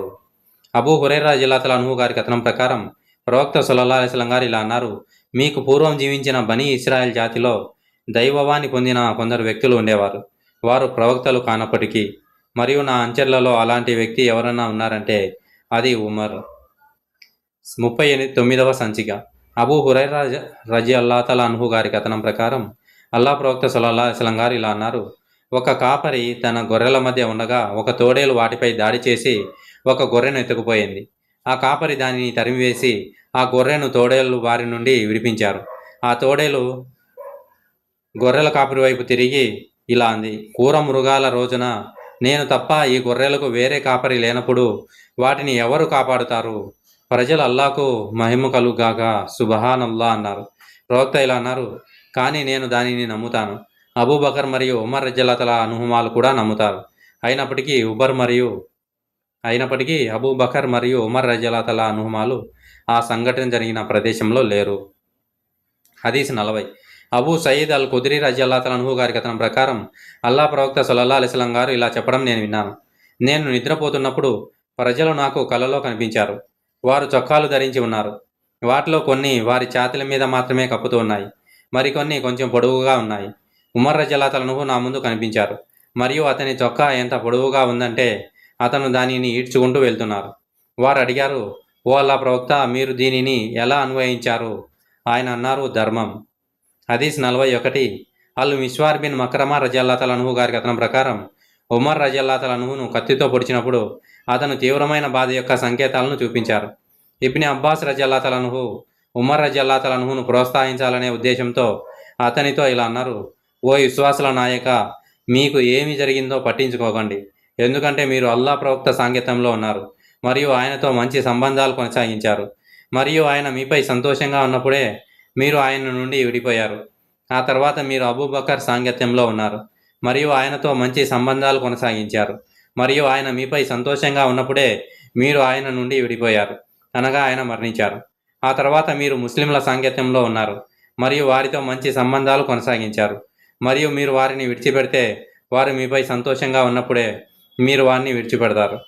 ఉమర్ రజియల్లాహు అన్హు ఇబ్ని అబ్బాస్ రజియల్లాహు అన్హుతో ఇలా అన్నారు: ప్రవక్త సల్లల్లాహు అలైహి వసల్లం గారి సాంగత్యం గురించి మరియు ఆయన నాపై సంతోషంగా ఉండడం గురించి మీరు చెప్పిన విషయానికి వస్తే అది అల్లాహ్ నాకు చేసిన ఒక అనుగ్రహం. ఇక అబూబకర్ రజియల్లాహు అన్హు సాంగత్యం గురించి ఆయన నా పట్ల ప్రసన్నుడై ఉండటం గురించి మీరు చెప్పిన విషయానికి వస్తే అది అల్లాహ్ నాకు చేసిన అనుగ్రహం. ఇక మీరు చూస్తున్న నా అసహనానికి కారణం మీరే మరియు మీ సహచరులే. అల్లాహ్ సాక్షిగా నా దగ్గర భూమికి సమానమైన బంగారం ఉన్నట్లయితే నేను అల్లాహ్ను కలుసుకునే ముందే ఆయన శిక్ష నుండి దానితో నన్ను నేను విడిపించుకునేవాడిని. హదీస్ 42. అబూ మూసా రజియల్లాహు అన్హు గారి కథనం ప్రకారం నేను మదీనాలో ఒక తోటలో ప్రవక్తతో ఉన్నప్పుడు ఒక వ్యక్తి వచ్చి నన్ను ద్వారం తెరవమని అడిగారు. ప్రవక్త నాతో అతని కోసం ద్వారం తెరువు మరియు అతను స్వర్గంలో ప్రవేశిస్తాడనే శుభవార్తను అతనికి తెలియజేయి అని అన్నారు. నేను అతని కోసం ద్వారం తెరిచాను మరియు ఇదిగో అది అబూబకర్. ప్రవక్త చెప్పిన శుభవార్తను నేను అతనికి తెలియజేశాను మరియు అతను అల్లాహ్ను స్తుతించాడు. అప్పుడు మరొక వ్యక్తి వచ్చి నన్ను ద్వారం తెరవమని అడిగారు. ప్రవక్త నాతో అతని కోసం ద్వారం తెరువు మరియు అతను స్వర్గంలో ప్రవేశింపజేస్తాడనే శుభవార్త అతనికి తెలియజేయి అని అన్నారు. నేను అతని కోసం ద్వారం తెరిచాను మరియు ఇదిగో అది ఉమర్ రజియల్లాహు అన్హు. ప్రవక్త చెప్పిన శుభవార్తను నేను అతనికి తెలియజేశాను. అతను అల్లాహ్ను స్తుతించారు. అప్పుడు మరొక వ్యక్తి వచ్చి గేటు తెరవమని నన్ను అడిగారు. ప్రవక్త నాతో ఇలా అన్నారు: అతని కోసం గేటు తెరువు మరియు అతనికి సంభవించబోయే ఒక ఆపదతో స్వర్గంలోకి ప్రవేశిస్తాడనే శుభవార్తను అతనికి తెలియజేయి. ఇదిగో అది ఉస్మాన్. అల్లాహ్ ప్రవక్త చెప్పిన విషయాన్ని నేను అతనికి తెలియజేశాను. అతను అల్లాహ్ను స్తుతించి నేను అల్లాహ్ సహాయం కోరుతున్నాను అని అన్నారు. సంఖ్య 43. అబ్దుల్లా బిన్ హిషామ్ రజియల్లాహు అన్హు గారి కథనం. ప్రవక్త సల్లల్లాహు అలైహి వసల్లం ఉమర్ బిన్ అల్ ఖత్తాబ్ రజియల్లాహు అన్హు గారి చేతి పట్టుకొని ఉన్నప్పుడు మేము ఆయనతో ఉన్నాము. సంఖ్య 44. అబూ మూసా రజియల్లాహు అన్హు గారి కథనం. ప్రవక్త గారు ఒక తోటలో ప్రవేశించి దాని ద్వారం వద్ద కాపలా కాయమని నాకు ఆజ్ఞాపించారు. ఒక వ్యక్తి వచ్చి లోపలికి రావడానికి అనుమతి కోరారు. ప్రవక్త అతన్ని లోపలికి అనుమతించి స్వర్గ ప్రవేశ శుభవార్తను అతనికి తెలియజేయండి అని అన్నారు. ఇదిగో అది అబూబకర్. మరొక వ్యక్తి లోపలికి రావడానికి అనుమతి కోరారు. ప్రవక్త అతన్ని లోపలికి అనుమతించి స్వర్గ ప్రవేశ శుభవార్తను అతనికి తెలియజేయండి అని అన్నారు. ఇదిగో అది ఉమర్. ఆ తర్వాత ఇంకొక వ్యక్తి వచ్చి లోపలికి రావడానికి అనుమతి కోరారు. ప్రవక్త కొద్దిసేపు మౌనంగా ఉండి ఆ తర్వాత ఇలా అన్నారు, అతన్ని చేర్చుకోండి మరియు అతనికి సంభవించబోయే ఒక ఆపదతో పాటు స్వర్గంలో ప్రవేశిస్తాడన్న శుభవార్తను అతనికి తెలియజేయండి. ఇదిగో అది ఉస్మాన్ బిన్ అఫ్ఫాన్. ఆసిం రజల్లాహు మరో కథనంలో ప్రవక్త నీరున్న ఒక ప్రదేశంలో కూర్చుని ఉన్నారని మరియు ఆయన తన 2 మోకాళ్లను లేదా ఒక మోకాలిని కప్పుకోకుండా ఉన్నారని చెప్పారు. మరియు ఉస్మాన్ రజల్లాహు గారు ప్రవేశించినప్పుడు ఆయన వాటిని లేదా దానిని కప్పుకున్నారు. సంఖ్య 45. ఉబైదుల్లా బిన్ అదీ బిన్ అల్ ఖియార్ రజల్లాహు గారి కథనం ప్రకారం అల్ మిష్వార్ బిన్ మక్రమా మరియు అబ్దుర్ రెహమాన్ బిన్ అల్ అస్వద్ బిన్ అబూ యగూత్తో నాతో ఇలా అన్నారు, ఉస్మాన్ సోదరుడైన అల్ వలీద్ గురించి ప్రజలు చాలా మాట్లాడుకుంటున్నారు. కాబట్టి అతని గురించి ఉస్మాన్ రజల్లాహుతో మాట్లాడడానికి నేను ఏది అడ్డుకుంటోంది? కాబట్టి నేను ఉస్మాన్ రజల్లాహు వద్దకు వెళ్ళాను. ఆయన నమాజ్ కొరకు బయటకు వెళ్ళినప్పుడు నేను ఆయనతో, మీతో నేను చెప్పవలసింది ఒకటి ఉంది, అది మీకు ఒక సలహా అన్నాను. ఉస్మాన్ రజల్లాహు ఓ మనిషి నీ నుండి అన్నారు. ఉమర్ రజల్లాహు అన్నారు, నేను నీ నుండి అల్లా శరణు కోరుతున్నాను అని ఆయన అన్నట్లుగా నాకు అర్థమైంది. కాబట్టి నేను ఆయనను విడిచి వారి వద్దకు వెళ్ళాను. అప్పుడు ఉస్మాన్ రజల్లాహు గారి దూత వచ్చారు. నేను ఉస్మాన్ రజల్లాహు వద్దకు వెళ్ళాను. ఉస్మాన్ రజల్లాహు నీ సలహా ఏమిటి అని అడిగారు. నేను ఇలా జవాబిచ్చాను, అల్లాహ్ ముహమ్మద్ సల్లల్లాహు అలైహి వసల్లంను సత్యంతో పంపారు మరియు ఆయనకు దైవాన్ గ్రంథాన్ని ఖురాన్ను అవతరింపజేశారు మరియు మీరు అల్లాను మరియు ఆయన ప్రవక్తను అనుసరించిన వారిలో ఉన్నారు మరియు మీరు 2 వలసలలో ఇథియోపియా మరియు మదీనాకు పాల్గొన్నారు. అల్లా ప్రవక్త సాంగత్యాన్ని ఆస్వాదించారు మరియు ఆయన మార్గాన్ని చూశారు. నిస్సందేహంగా ప్రజలు అల్ వలీద్ గురించి చాలా మాట్లాడుకుంటున్నారు. ఉస్మాన్ రజల్లాహు ఇలా అన్నారు, నీవు నీ జ్ఞానాన్ని నేరుగా అల్లా ప్రవక్త నుండి పొందావా? నేను ఇలా అన్నాను, లేదు, కానీ ఆయన జ్ఞానం నాకు చేరింది మరియు అది ఏకాంతంలో ఉన్న ఒక కన్యకు కూడా చేరింది. ఉస్మాన్ రజల్లాహు ఇలా అన్నారు, ఆ తర్వాత అల్లా సత్యంతో ముహమ్మద్ సల్లల్లాహు అలైహి వసల్లంను పంపారు మరియు నేను అల్లాను ఆయన ప్రవక్తను అనుసరించిన వారిలో ఒకడిని. ఆయన అనగా ప్రవక్త దేనితో పంపబడ్డారో దానిని నేను విశ్వసించాను మరియు నువ్వు చెప్పినట్లుగా 2 హరిత వలసలలో పాల్గొన్నాను. నేను అల్లా ప్రవక్త సాంగత్యాన్ని అనుభవించాను మరియు ఆయనకు విధేయత ప్రమాణం చేశాను. ఆ అల్లా సాక్షిగా అల్లా ఆయనను తన వద్దకు తీసుకునే వరకు నేను ఆయనకు ఎన్నడూ అవిధేయత చూపలేదు, ఆయనను మోసం చేయలేదు. ఆ తర్వాత నేను అబూబకర్ రజల్లాహును ఆ తర్వాత ఉమర్ రజల్లాహును కూడా అదేవిధంగా చూశాను. ఆ తర్వాత నన్ను ఖలీఫాగా నియమించారు. కాబట్టి నాకు వారిలాంటి హక్కులు లేవా? నేను ఇలా అన్నాను, అవును. అతను ఇలా అన్నారు, అయితే మీ నుండి నాకు చేరుతున్న ఈ మాటలేమిటి? ఇప్పుడు మీరు ప్రస్తావించిన ప్రవక్త వలీద్ సహచరుల విషయానికి వస్తే, అల్లా తలుచుకుంటే నేను అతనితో న్యాయమైన పద్ధతిలో వ్యవహరిస్తాను. ఆ తర్వాత అతను అలీని పిలిచి అతన్ని కొరడాతో కొట్టమని ఆజ్ఞాపించారు మరియు అలీ అతన్ని అల్ వలీద్ను 80 కొరడా దెబ్బలు కొట్టారు. సంఖ్య 46. అనస్ రజల్లాహు గారి కథనం ప్రకారం అల్లా యొక్క ప్రవక్త అబూబకర్ మరియు ఉస్మాన్ రజల్లాహు వాళ్ళతో కలిసి ఉహద్ పర్వతం ఎక్కారు మరియు అది కంపించింది. అల్లా యొక్క ప్రవక్త, ఓ ఉహద్, ప్రశాంతంగా ఉండు అని అన్నారు. బహుశా ఆయన తన పాదంతో దానిని నిమిరి నీ మీద ఒక ప్రవక్త, ఒక సిద్దీక్ మరియు 2 షహీదులు తప్ప మరెవరూ లేరు అని జోడించారు. ఆ 2 షహీదులు ఉమర్ మరియు ఉస్మాన్ రజల్లాహు. సంఖ్య 47. ఇబ్ని ఉమర్ రజల్లాహు గారి కథనం. ప్రవక్త జీవించి ఉన్న కాలంలో మేము అబూబకర్ను సాటిలేనివాడిగా, ఆ తర్వాత ఉమర్ను, ఆ తర్వాత ఉస్మాన్ను శ్రేష్టతలో ఆయన తర్వాతి స్థానంలో పరిగణించేవాళ్ళం. ఆ తర్వాత మేము ప్రవక్త సహచరుల మధ్య ఎలాంటి భేదాభిప్రాయం చూపేవారం కాదు. సంఖ్య 48. ఉస్మాన్ రజల్లాహు గారి కథనం. ముహీబ్ కుమారుడు కాబాకు హజ్ యాత్రకు వచ్చిన ఒక ఈజిప్ట్ వ్యక్తి అక్కడ కొంతమంది కూర్చొని ఉండటాన్ని చూశారు. అతను వీరెవరు అని అడిగారు. అప్పుడు ఒకతను, వీరు ఖురైష్ తెగకు చెందినవారు అని చెప్పారు. అతను వారి మధ్య కూర్చున్న ఆ వృద్ధుడు ఎవరు అని అడిగారు. అందుకు ప్రజలు, ఆయన అబ్దుల్లా బిన్ ఉమర్ రజల్లాహు అని జవాబిచ్చారు. అతను అన్నాడు, ఓ ఇబ్నే ఉమర్, నేను మిమ్మల్ని ఒక విషయం గురించి అడగాలనుకుంటున్నాను. దయచేసి దాని గురించి చెప్పండి. ఉహద్ యుద్ధం జరిగిన రోజున ఉస్మాన్ రజల్లాహు పారిపోయారని మీకు తెలుసా? ఇబ్నే ఉమర్ రజల్లాహు అవును అన్నారు. ఆ ఈజిప్ట్ వ్యక్తి అన్నారు, బదర్ యుద్ధం రోజున ఉస్మాన్ రజల్లాహు హాజరు కాలేదని మరియు అందులో పాల్గొనలేదని మీకు తెలుసా? ఇబ్నే ఉమర్ రజల్లాహు అవునని అన్నారు. ఆ వ్యక్తి అన్నారు, అతను రిద్వాన్ ప్రమాణ స్వీకారానికి హాజరు కాలేదని మరియు దానికి అనగా హుదైబియా విధేయత ప్రమాణ స్వీకారానికి సాక్షిగా లేరని మీకు తెలుసా? ఇబ్నే ఉమర్ రజల్లాహు గారు అవును అన్నారు. ఆ వ్యక్తి అల్లాహు అక్బర్ అన్నారు. ఇబ్నే ఉమర్ రజల్లాహు ఇలా అన్నారు, ఈ 3 విషయాలను నేను మీకు వివరిస్తాను. ఉహద్ యుద్ధం రోజున అతను పారిపోవడానికి సంబంధించి అల్లాహ్ అతనిని క్షమించాడని నేను సాక్ష్యం ఇస్తున్నాను. ఇక బద్ర్ యుద్ధానికి అతను హాజరు కాకపోవడానికి కారణం అల్లాహ్ ప్రవక్త కుమార్తె అతని భార్యగా ఉండి అప్పుడు ఆమె అనారోగ్యంతో ఉండటమే. అల్లాహ్ ప్రవక్త అతనితో ఇలా అన్నారు, నువ్వు ఆమెతో ఉంటే బద్ర్ యుద్ధంలో పాల్గొన్న వారిలో ఎవరికైనా లభించే ప్రతిఫలం మరియు యుద్ధ సంపదలో వాటానే నీకు కూడా లభిస్తుంది. ఇక రిద్వాన్ విధేయత ప్రతిజ్ఞ అతను హాజరు కాలేకపోవడానికి సంబంధించి ఒకవేళ మక్కాలో ఉస్మాన్ రజల్లాహు కంటే ఎక్కువ గౌరవనీయుడైన వ్యక్తి ఎవరైనా ప్రతినిధిగా పంపడానికి ఉండి ఉంటే అల్లాహ్ ప్రవక్త అతనికి బదులుగా ఆ వ్యక్తిని పంపి ఉండేవారు. నిస్సందేహంగా అల్లాహ్ ప్రవక్త అతన్ని పంపారు. మరియు ఉస్మాన్ రజల్లాహు మక్కాకు వెళ్ళిన తర్వాత రిద్వాన్ ప్రమాణ స్వీకార ఘటన జరిగింది. అల్లాహ్ ప్రవక్త తన కుడి చేతిని చాచి ఇది ఉస్మాన్ చెయ్యి అని అన్నారు. ఆయన దానితో తన 2వ చేతిని నిమురుతూ ఈ ప్రమాణ స్వీకారం ఉస్మాన్ తరపున అని అన్నారు. అప్పుడు ఇబ్నే ఉమర్ రజల్లాహు ఆ వ్యక్తితో ఈ శాఖలను నీ మనసులో ఉంచుకో అని అన్నారు. సంఖ్య 49. అనస్ రజల్లాహు గారి కథనం ప్రకారం ప్రవక్త ఉహద్ పర్వతాన్ని అధిరోహించారు మరియు అబూబకర్, ఉమర్ మరియు ఉస్మాన్ రజల్లాహులు ఆయనతో పాటు ఉన్నారు. ఆ పర్వతం వారి కింద కంపించింది. ప్రవక్త ఇలా అన్నారు, ఓ ఉహద్ శాంతించు. నా ఉద్దేశంలో ప్రవక్త దానిని తన పాదంతో కొట్టి ఇలా అన్నారు, ఎందుకంటే నీపై ఒక ప్రవక్త, ఒక సిద్దీక్ మరియు 2 షహీదులు తప్ప మరెవరూ లేరు. సంఖ్య 50. అమర్ బిన్ మైమూన్ రజల్లాహు గారి కథనం ప్రకారం మదీనాలో ఉమర్ బిన్ అల్ ఖత్తాబ్ రజల్లాహు కత్తితో పొడవబడటానికి కొన్ని రోజుల ముందు నేను ఆయనను చూశాను. ఆయన హుదైఫా బిన్ అల్ యమాన్ మరియు ఉస్మాన్ బిన్ హునైఫ్లతో నిలబడి ఉన్నారు. వారితో ఆయన ఇలా అన్నారు, మీరేం చేశారు? అస్వద్ అనగా ఇరాక్ భూమి భరించగలిగిన దానికంటే ఎక్కువ పన్ను విధించామని మీరు అనుకుంటున్నారా?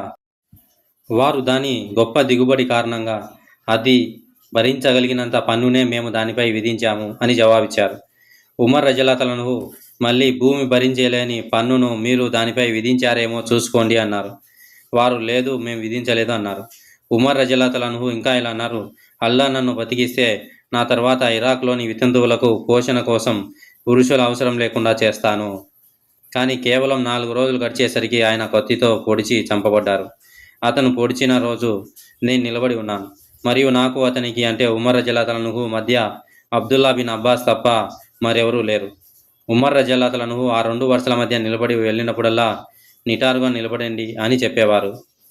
ఆ వరుసలో ఎలాంటి లోపం లేదని చూసినప్పుడు ఆయన ముందుకు వెళ్ళి తక్బీరుతో నమాజ్ను ప్రారంభించేవారు. ప్రజలకు నమాజ్లో చేరడానికి సమయం ఉండేలా ఆయన మొదటి రకాతులో సూరా యూసుఫ్ లేదా అన్నహల్ లేదా అలాంటి సూరాలను పఠించేవారు. ఆయన తక్బీర్ చెప్పిన వెంటనే ఆ హంతకుడు అతన్ని పొడిచే సమయంలో కుక్క నన్ను చంపేసింది లేదా తినేసింది అని అతను అనడం నేను విన్నాను. ఒక అరబ్బేతర అవిశ్వాసి 2 వైపులా పదునున్న కత్తిని పట్టుకొని తన దారిలో కుడి ఎడమ వైపులా కనిపించిన వారందరినీ పొడుస్తూ ముందుకు సాగారు. చివరికి అతను 13 మందిని పొడిచారు. వారిలో 7 మరణించారు. ముస్లింలలో ఒకడు అది చూసి అతనిపై ఒక పైవస్త్రాన్ని కప్పారు. తాను పట్టుబడ్డానని గ్రహించిన అరబేతర అవిశ్వాసి ఆత్మహత్య చేసుకున్నారు. ఉమర్ రజల్లాహు అబ్దుర్రహ్మాన్ బిన్ ఔఫ్ రజల్లాహు గారి చేతిని పట్టుకొని అతనితో నమాజ్ చేయించారు. ఉమర్ పక్కన నిలబడిన వారు నేను చూసినదే చూశారు, కానీ మసీదులోని ఇతర భాగాలలో ఉన్న ప్రజలు ఏమీ చూడలేదు. అయితే వారికి ఉమర్ స్వరం వినిపించకుండా పోయింది మరియు వారు సుబహానల్లా సుబహానల్లా అల్లాహ్ మహిమగలుగాక అని పఠిస్తున్నారు. అబ్దుర్రహ్మాన్ బిన్ ఔఫ్ ప్రజలతో ఒక చిన్న నమాజ్ చేయించారు. వారు నమాజ్ ముగించిన తర్వాత ఉమర్ రజల్లాహు ఓ ఇబ్నే అబ్బాస్, నాపై దాడి చేసింది ఎవరో కనుక్కో అని అన్నారు. ఇబ్నే అబ్బాస్ కొద్దిసేపు అటు ఇటు వెతికి చివరికి అల్ ముగీరా యొక్క బానిస అని చెప్పారు. దానికి ఉమర్ ఆ శిల్పియా అని అడిగారు. ఇబ్నే అబ్బాస్ అవును అని అన్నారు. ఉమర్ రజల్లాహు ఇలా అన్నారు, అల్లా అతన్ని శపించుగాక, నేను అతని పట్ల అన్యాయంగా ప్రవర్తించలేదు. సర్వ స్తోత్రాలు అల్లాకే చెందుతాయి. తనను తాను ముస్లిం అని చెప్పుకున్న వ్యక్తి చేతిలో నన్ను మరణింపజేయనిది ఆయనే. నిస్సందేహంగా మీరు మరియు మీ తండ్రి అబ్బాస్ రజల్లాతలనుహు మదీనాలో ఎక్కువ మంది అరబేతర విశ్వాసాలను కలిగి ఉండటానికి ఇష్టపడేవారు. అలా అబ్బాస్ రజల్లాతలనుహుకు అత్యధిక సంఖ్యలో బానిసలు ఉండేవారు. ఇబ్ని అబ్బాస్ రజల్లాతలనుహు ఉమర్ రజల్లాతలనుహుతో ఇలా అన్నారు, మీరు కోరుకుంటే మేము చేస్తాము. ఆయన ఉద్దేశం, మీరు కోరుకుంటే మేము వారిని చంపుతాము. ఉమర్ రజల్లాతలనుహు ఇలా అన్నారు, మీరు పొరబడుతున్నారు. ఎందుకంటే వారు మీ భాష మాట్లాడిన తర్వాత, మీ కిబ్లా వైపు ప్రార్థన చేసిన తర్వాత మరియు మీలాగే హజ్ చేసిన తర్వాత మీరు వారిని చంపలేరు. అప్పుడు ఉమర్ రజల్లాతలనుహును అతని ఇంటికి తీసుకువెళ్లారు. మేము కూడా అతనితో పాటు వెళ్ళాము. అక్కడ ప్రజలు అంతకు ముందెన్నడూ ఏ ఆపదను ఎదుర్కోనట్లుగా ఉన్నారు. కొందరు చింతించకండి, అతను త్వరలోనే బాగుపడతారు అన్నారు. మరికొందరు అతను చనిపోతాడేమోనని మాకు భయంగా ఉంది అన్నారు. అప్పుడు అతని వద్దకు ఖర్జూరపు కషాయాన్ని తీసుకువచ్చారు. అతను దానిని త్రాగాడు, కానీ అది తన కడుపులోని గాయం నుండి బయటకు వచ్చింది. తర్వాత అతని వద్దకు పాలు తీసుకొచ్చారు. అతను వాటిని తాగారు. అవి కూడా తన కడుపు నుండి బయటకు వచ్చాయి. అతను చనిపోతాడని ప్రజలు గ్రహించారు. మేము అతని వద్దకు వెళ్ళాం. ప్రజలు వచ్చి అతన్ని పొగిడారు. ఒక యువకుడు వచ్చి, ఓ అమీరుల్ మోమినీన్, అల్లా ప్రవక్తతో మీ సాంగత్యం మరియు మీకు తెలిసిన ఇస్లాంలో మీ ఆధిక్యత కారణంగా అల్లా నుండి మీకు శుభవార్త అందింది. ఆ తర్వాత మీరు పాలకుడయ్యారు, అనగా ఖలీఫా అయ్యారు. మీరు న్యాయంగా పరిపాలించారు, చివరికి అమరులయ్యారు అని చెప్పారు. ఉమర్ రజల్లాహు ఇలా అన్నారు, ఈ సౌకర్యాలన్నీ నా లోపాలను సమతుల్యం చేసి నేను దేనిని కోల్పోకుండా, దేనిని పొందకుండా ఉండాలని నేను కోరుకుంటున్నాను. ఆ యువకుడు వెళ్ళడానికి వెనుదిరిగినప్పుడు అతని బట్టలు నేలకు తాకుతున్నట్లు కనిపించాయి. ఉమర్ రజల్లాహు ఇలా అన్నారు, ఆ యువకుడిని నా వద్దకు తిరిగి పిలువు. అతని తిరిగి వచ్చినప్పుడు ఉమర్ రజల్లాహు ఇలా అన్నారు, ఓ నా సోదరుని కుమారుడా, నీ బట్టలు పైకి ఎత్తు, ఎందుకంటే ఇది నీ బట్టలను శుభ్రంగా ఉంచుతుంది మరియు నిన్ను నీ ప్రభు శిక్ష నుండి కాపాడుతుంది. ఉమర్ రజల్లాహు ఇంకా ఇలా అన్నారు, ఓ అబ్దుల్లా బిన్ ఉమర్, నేను ఇతరులకు ఎంత అప్పుపడి ఉన్నానో చూడు. ఆ అప్పును తనిఖీ చేయగా అది సుమారు 86,000 ఉన్నట్లు తేలింది. ఉమర్ రజల్లాహు ఇలా అన్నారు, ఉమర్ కుటుంబ ఆస్తి ఆ అప్పును తీర్చగలిగితే దానితోనే ఆ అప్పును తీర్చు, లేకపోతే బనీ ఆది బిన్ కాబ్ నుండి దానిని అభ్యర్థించు. అది కూడా సరిపోకపోతే ఖురైష్ తెగ నుండి అడుగు, మరెవరిని అడగవద్దు, మరియు నా తరపున ఈ అప్పును తీర్చు. అప్పుడు ఉమర్ రజల్లాహు అబ్దుల్లాతో ఇలా అన్నారు, ఆయిషా రజల్లాహు అన్హా వద్దకు వెళ్ళి ఇలా చెప్పు, ఉమర్ మీకు సలాం చేస్తున్నారు, కానీ విశ్వాసుల నాయకుడు అని అనవద్దు, ఎందుకంటే ఈరోజు నేను విశ్వాసుల నాయకుడిని కాను. మరియు ఇలా చెప్పు, ఉమర్ బిన్ అల్ ఖత్తాబ్ తన ఇద్దరు సహచరులతో అంటే ప్రవక్త మరియు అబూబకర్తో పాటు సమాధి చేయబడటానికి అనుమతి కోరుతున్నారు. అబ్దుల్లా రజల్లాహు ఆయిషా రజల్లాహు అన్హా గారికి సలాం చేసి లోపలికి ప్రవేశించడానికి అనుమతి కోరారు. ఆ తర్వాత ఆమె వద్దకు ప్రవేశించి ఆమె కూర్చొని ఏడుస్తూ ఉండడం చూశారు. అతను ఆమెతో, ఉమర్ బిన్ అల్ ఖత్తాబ్ మీకు సలాం చేస్తున్నారు మరియు తన ఇద్దరు సహచరులతో పాటు సమాధి చేయడానికి అనుమతి కోరుతున్నారు అని అన్నారు. ఆమె, ఈ స్థలం నా కోసమే ఉండాలని నేను అనుకున్నాను, కానీ ఈరోజు నేను నాకంటే ఉమర్ రజల్లాహునే ఎక్కువ ఇష్టపడుతున్నాను అని చెప్పింది.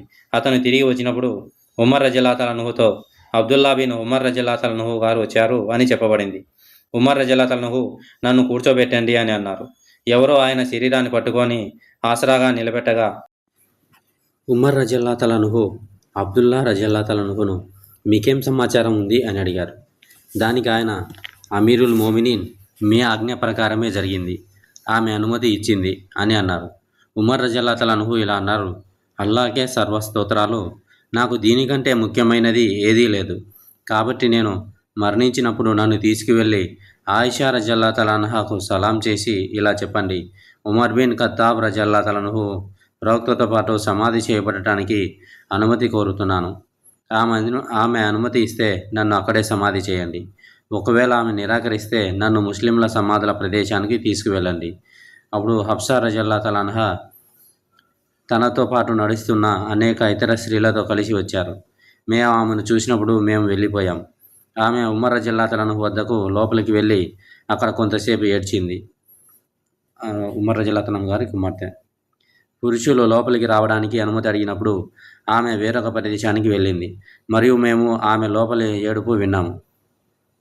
ప్రజలు ఉమర్ రజల్లాహుతో ఇలా అన్నారు, ఓ విశ్వాసుల నాయక, ఒక వారసుడిని నియమించండి.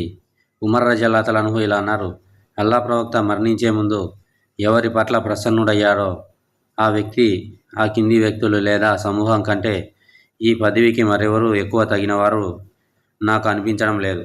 నా తర్వాత ఉమర్, అలీ, ఉస్మాన్, అజుబైర్, తల్హా, సాద్ మరియు అబ్దుర్ రెహమాన్ బిన్ ఔఫ్ ల పేర్లను ప్రస్తావించి ఇలా అన్నారు, అబ్దుల్లా బిన్ ఉమర్ మీకు సాక్షిగా ఉంటారు, కానీ అతనికి పరిపాలనలో ఎటువంటి భాగం ఉండదు. అబ్దుల్లా బిన్ ఉమర్ మీకు సాక్షిగా ఉంటారు, కానీ అతనికి పరిపాలనలో ఎటువంటి భాగం ఉండదు. పరిపాలన హక్కులో భాగం లేకపోవడానికి సాక్షిగా ఉండడమే అతనికి పరిహారం అవుతుంది. ఒకవేళ సాద్ రజల్లాహు పాలకుడైతే పర్వాలేదు, లేకపోతే ఎవరు పాలకుడైనా అతని సహాయం కోరాలి. ఎందుకంటే నేను అతనిని అసమర్థత లేదా నిజాయితీ లేకపోవడం వల్ల తొలగించలేదు. ఉమర్ రజల్లాహు ఇంకా ఇలా అన్నారు, నా వారసుడు తొలి వలసదారుల బాగోగులు చూసుకోవాలని నేను సిఫారసు చేస్తున్నాను. వారి హక్కులను తెలుసుకొని వారి గౌరవాన్ని మరియు పవిత్రతను కాపాడాలి. వలసదారుల కంటే ముందు మదీనాలో నివసించిన అన్సార్ల పట్ల అతను దయగా ఉండాలని నేను సిఫారసు చేస్తున్నాను. ఎందుకంటే వారికంటే ముందే విశ్వాసం వారి హృదయాల్లో ప్రవేశించింది. వారిలోని సజ్జనుల మేలును పాలకులు స్వీకరించాలని, వారిలోని దుష్కర్మలను క్షమించాలని నేను సిఫారసు చేస్తున్నాను. పట్టణాలలోని ప్రజలందరికీ అతను మేలు చేయాలని నేను సిఫారసు చేస్తున్నాను. ఎందుకంటే వారే ఇస్లాం సంరక్షకులు, సంపదకు మూలం, మరియు వారు శత్రువు చికాకు కలిగించేవారు. వారి సంపత్తితో వారు మిగులు నుండి తప్ప వారి నుండి మరేమీ తీసుకోకూడదు అని నేను సిఫారసు చేస్తున్నాను. అరబ్ బెడూయిన్లకు అతను మేలు చేయాలని కూడా నేను సిఫారసు చేస్తున్నాను. ఎందుకంటే వారు అరబులకు మూలం మరియు ఇస్లాంకు ఆధారం. వారి ఆస్తులలోని నాసిరకమైన వాటి నుండి తీసుకొని దానిని వారిలోని పేదలకు పంచిపెట్టాలి. అల్లాహ్ మరియు ఆయన ప్రవక్త యొక్క రక్షిత ప్రజల అంటే దిమ్కీల విషయంలో కూడా నేను అతనికి సిఫారసు చేస్తున్నాను. వారు తమ ఒప్పందాలను నెరవేర్చాలని, వారి కోసం పోరాడాలని మరియు వారి శక్తికి మించిన భారం వారిపై మోపవద్దని. కాబట్టి ఉమర్ రజల్లాహు మరణించినప్పుడు మేము అతనిని బయటకు తీసుకెళ్లి నడవడం ప్రారంభించాం. అబ్దుల్లా బిన్ ఉమర్ రజల్లాహు ఆయిషా రజల్లాహకు సలాం చేసి, ఉమర్ బిన్ అల్ ఖత్తాబ్ రజల్లాహు అనుమతి కోరుతున్నాను అని అన్నారు. ఆయిషా రజల్లాహు అతన్ని లోపలికి తీసుకురండి అని అన్నారు. అతనిని లోపలికి తీసుకొచ్చి అతని ఇద్దరు సహచరుల పక్కన ఖననం చేశారు. అతనిని ఖననం చేసినప్పుడు ఉమర్ రజల్లాహు సిఫారసు చేసిన ఆ బృందం ఒక సమావేశం నిర్వహించింది. అప్పుడు అబ్దుర్ రెహమాన్ రజల్లాహు పరిపాలనా అభ్యర్థులను మీలో ముగ్గురికి తగ్గించుకోండి అని అన్నారు. అజుబైర్ రజల్లాహు నేను అలీ రజల్లాహుకి చాలా నా హక్కును వదులుకుంటున్నాను అని అన్నారు. తల్హా నేను ఉస్మాన్ పట్ల నా హక్కును వదులుకుంటున్నాను అని అన్నారు. సాద్ నేను అబ్దుర్ రెహమాన్ బిన్ ఔఫ్ పట్ల నా హక్కును వదులుకుంటున్నాను అని అన్నారు. అప్పుడు అబ్దుర్ రెహమాన్ ఉస్మాన్ మరియు అలీతో ఇలా అన్నారు, ఇప్పుడు మీలో ఎవరు తమ అభ్యర్థిత్వపు హక్కును వదులుకోవడానికి సిద్ధంగా ఉన్నారు? తద్వారా వారు మిగిలిన ఇద్దరిలో ఉత్తముడిని ఎన్నుకోవచ్చు. అల్లాహ్ మరియు ఇస్లాం దీనికి సాక్షులుగా ఉంటారని గుర్తుంచుకోండి. కాబట్టి ఆ ఇద్దరు షేకులు అనగా ఉస్మాన్ మరియు అలీ రజల్లాహు మౌనంగా ఉండిపోయారు. అబ్దుర్ రెహమాన్ రజల్లాహు ఇలా అన్నారు, మీరిద్దరూ ఈ విషయాన్ని నాకు వదిలేస్తారా? మీ ఇద్దరిలో ఉత్తముడిని తప్ప మరెవరిని నేను ఎన్నుకోనని అల్లాను సాక్షిగా ఉంచుకుంటాను. వారు సరే అన్నారు. అప్పుడు అబ్దుర్ రెహమాన్ రజల్లాహు వారిలో ఒకరిని అంటే అలీ రజల్లాహు గారి చేయి పట్టుకొని ఇలా అన్నారు, మీకు బాగా తెలిసినట్లుగా మీరు అల్లాహ్ ప్రవక్తకు బంధువు మరియు తొలి ముస్లింలలో ఒకరు. కాబట్టి నేను నిన్ను అల్లాహ్ సాక్షిగా వాగ్దానం చేయమని అడుగుతున్నాను. ఒకవేళ నేను నిన్ను పాలకుడుగా ఎన్నుకుంటే నువ్వు న్యాయం చేస్తావని, మరియు ఒకవేళ నేను ఉస్మాన్ రజల్లాహు పాలకుడిగా ఎన్నుకుంటే నువ్వు అతని మాట విని అతనికి విధేయుడుగా ఉంటావని. అప్పుడు అతను మరొకరిని అంటే ఉస్మాన్ రజల్లాహును పక్కకు తీసుకువెళ్ళి అతనికి కూడా అదే విషయం చెప్పారు. అబ్దుర్ రెహమాన్ ఈ ఒడంబడిక వారి అంగీకారాన్ని పొందినప్పుడు అతను, ఓ ఉస్మాన్, నీ చేయి పైకెత్తు అని అన్నారు. అప్పుడు అతను అంటే అబ్దుర్ రెహమాన్ అతనికి గంభీరమైన ప్రమాణం చేయించారు. ఆ తర్వాత అలీ అతనికి విధేయత ప్రమాణం చేయించారు. ఆపై మదీనా ప్రజలందరూ అతనికి విధేయత ప్రమాణం చేయించారు. సంచిక 51. సహల్ బిన్ సాద్ రజల్లాహు గారి కథనం ప్రకారం అల్లా ప్రవక్త సల్లల్లాహు అలైహి వసల్లం ఇలా అన్నారు, రేపు నేను ఒక వ్యక్తికి జెండాను ఇస్తాను. అతని నాయకత్వంతో అల్లాహ్ ముస్లింలకు విజయాన్ని ప్రసాదిస్తారు. కాబట్టి ఆ జెండా ఎవరికి ఇవ్వబడుతుందో అని ప్రజలు రాత్రంతా ఆలోచిస్తూనే ఉన్నారు. మరుసటి ఉదయం ప్రజలు అల్లాహ్ ప్రవక్త సల్లల్లాహు అలైహి వసల్లం వద్దకు వెళ్ళారు. మరియు వారిలో ప్రతి ఒక్కరూ ఆ జెండా తమకే ఇవ్వబడుతుందని ఆశించారు. ప్రవక్త సల్లల్లాహు అలైహి వసల్లం గారు ఇలా అడిగారు, అలీ బిన్ అబీ తాలిబ్ ఎక్కడ ఉన్నారు?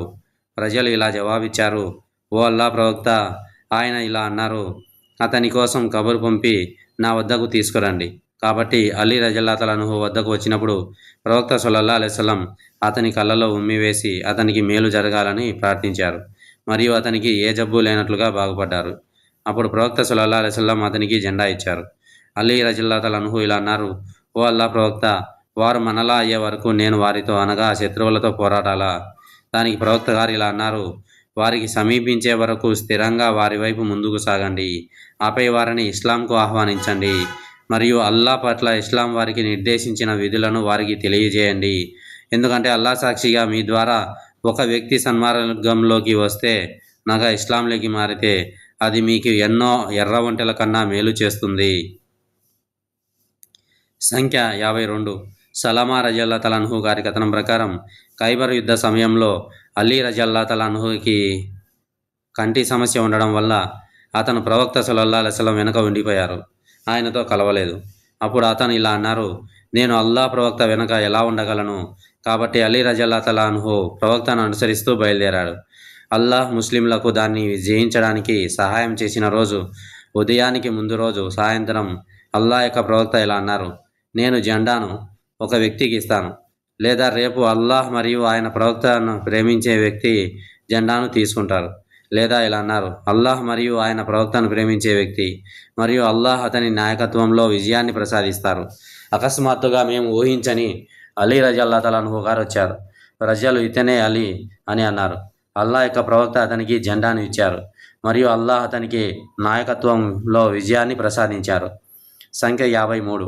అబూ హాజిం రజల్లాహు అన్హు గారి కథనం ప్రకారం ఒక వ్యక్తి సహల్ బిన్ సాద్ రజల్లాహు అన్హు వద్దకు వచ్చి, ఇతనే ఫలానా వ్యక్తి అంటే మదీనా గవర్నర్, ఇతను ప్రసంగ వేదిక దగ్గర అలీని దూషిస్తున్నాడు అని చెప్పారు. సహల్ అతనికి ఏమి చెబుతున్నారు అని అడిగారు. అతను అంటే ఆ వ్యక్తి ఇలా జవాబిచ్చారు, అతను అంటే అలీ అబూ తురాబ్ అని పిలుస్తారు. సహల్ నవ్వి ఇలా అన్నారు, అల్లా సాక్షిగా ప్రవక్త తప్ప మరెవరో అతన్ని ఈ పేరుతో పిలవలేదు మరియు అలీ రజల్లాహు అన్హుకి ఈ పేరు కంటే ప్రియమనేది మరొకటి లేదు. కాబట్టి నేను సహల్ రజల్లాహు అన్హును, ఓ అబూ అబ్బాస్, అలీకి ఈ పేరు ఎలా వచ్చింది అని అడుగుతూ ఇంకా వివరంగా చెప్పమని కోరాను. సహల్ రజల్లాహు అన్హు ఇలా చెప్పారు, అలీ ఫాతిమా వద్దకు వెళ్ళి ఆ తర్వాత బయటకు వచ్చి మసీదులో పనుకున్నారు. ప్రవక్త ఫాతిమా రజల్లాహు అన్హును, నీ బంధువు ఎక్కడ ఉన్నారు అని అడిగారు. ఆమె మసీదులో అని చెప్పింది. ప్రవక్త అతని వద్దకు వెళ్ళి చూడగా అతను అంటే అలీ రజల్లాహు అన్హు యొక్క దుప్పటి వీపు నుంచి జారిపోయి వీపంతా దుమ్ముతో నిండిపోయి ఉంది. ప్రవక్త అతనిని వీపుపై ఉన్న దుమ్మును తుడవడం ప్రారంభించి 2 సార్లు లే ఓ అబూ తురాబ్ అంటే ఓ దుమ్ము పట్టినవారా అని అన్నారు. సంచిక 54. సాద్ బిన్ ఉబైదా రజల్లాహు అన్హు గారి కథనం ప్రకారం ఒక వ్యక్తి ఇబ్నే ఉమర్ వద్దకు వచ్చి ఉస్మాన్ రజల్లాహు అన్హు గురించి అడిగారు.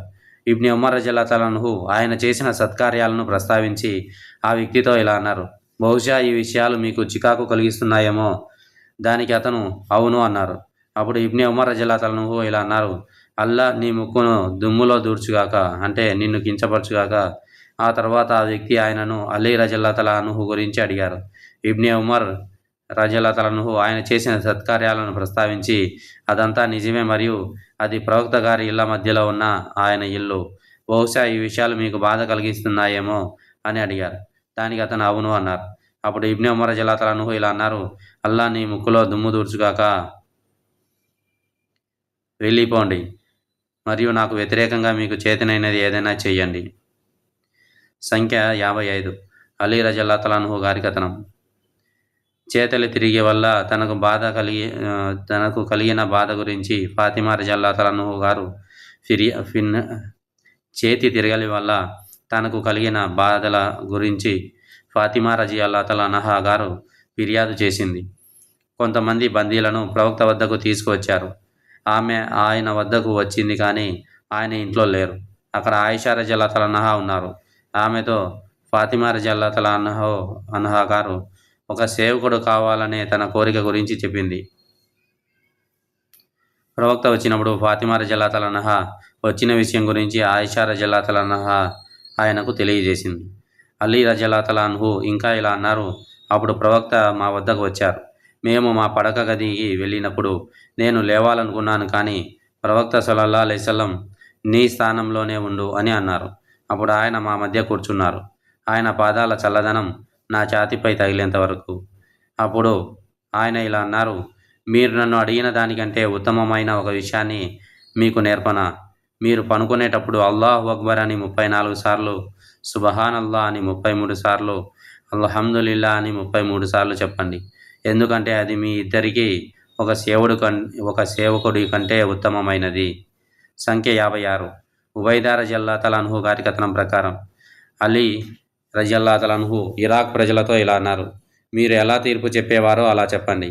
ఎందుకంటే నేను విభేదాలను ద్వేషిస్తాను మరియు ప్రజలందరూ ఒకే సమూహంగా ఏకమయ్యేంత వరకు నా సహచరులు మరణించినట్లే నేను కూడా మరణించే వరకు నా వంతు కృషి చేస్తాను.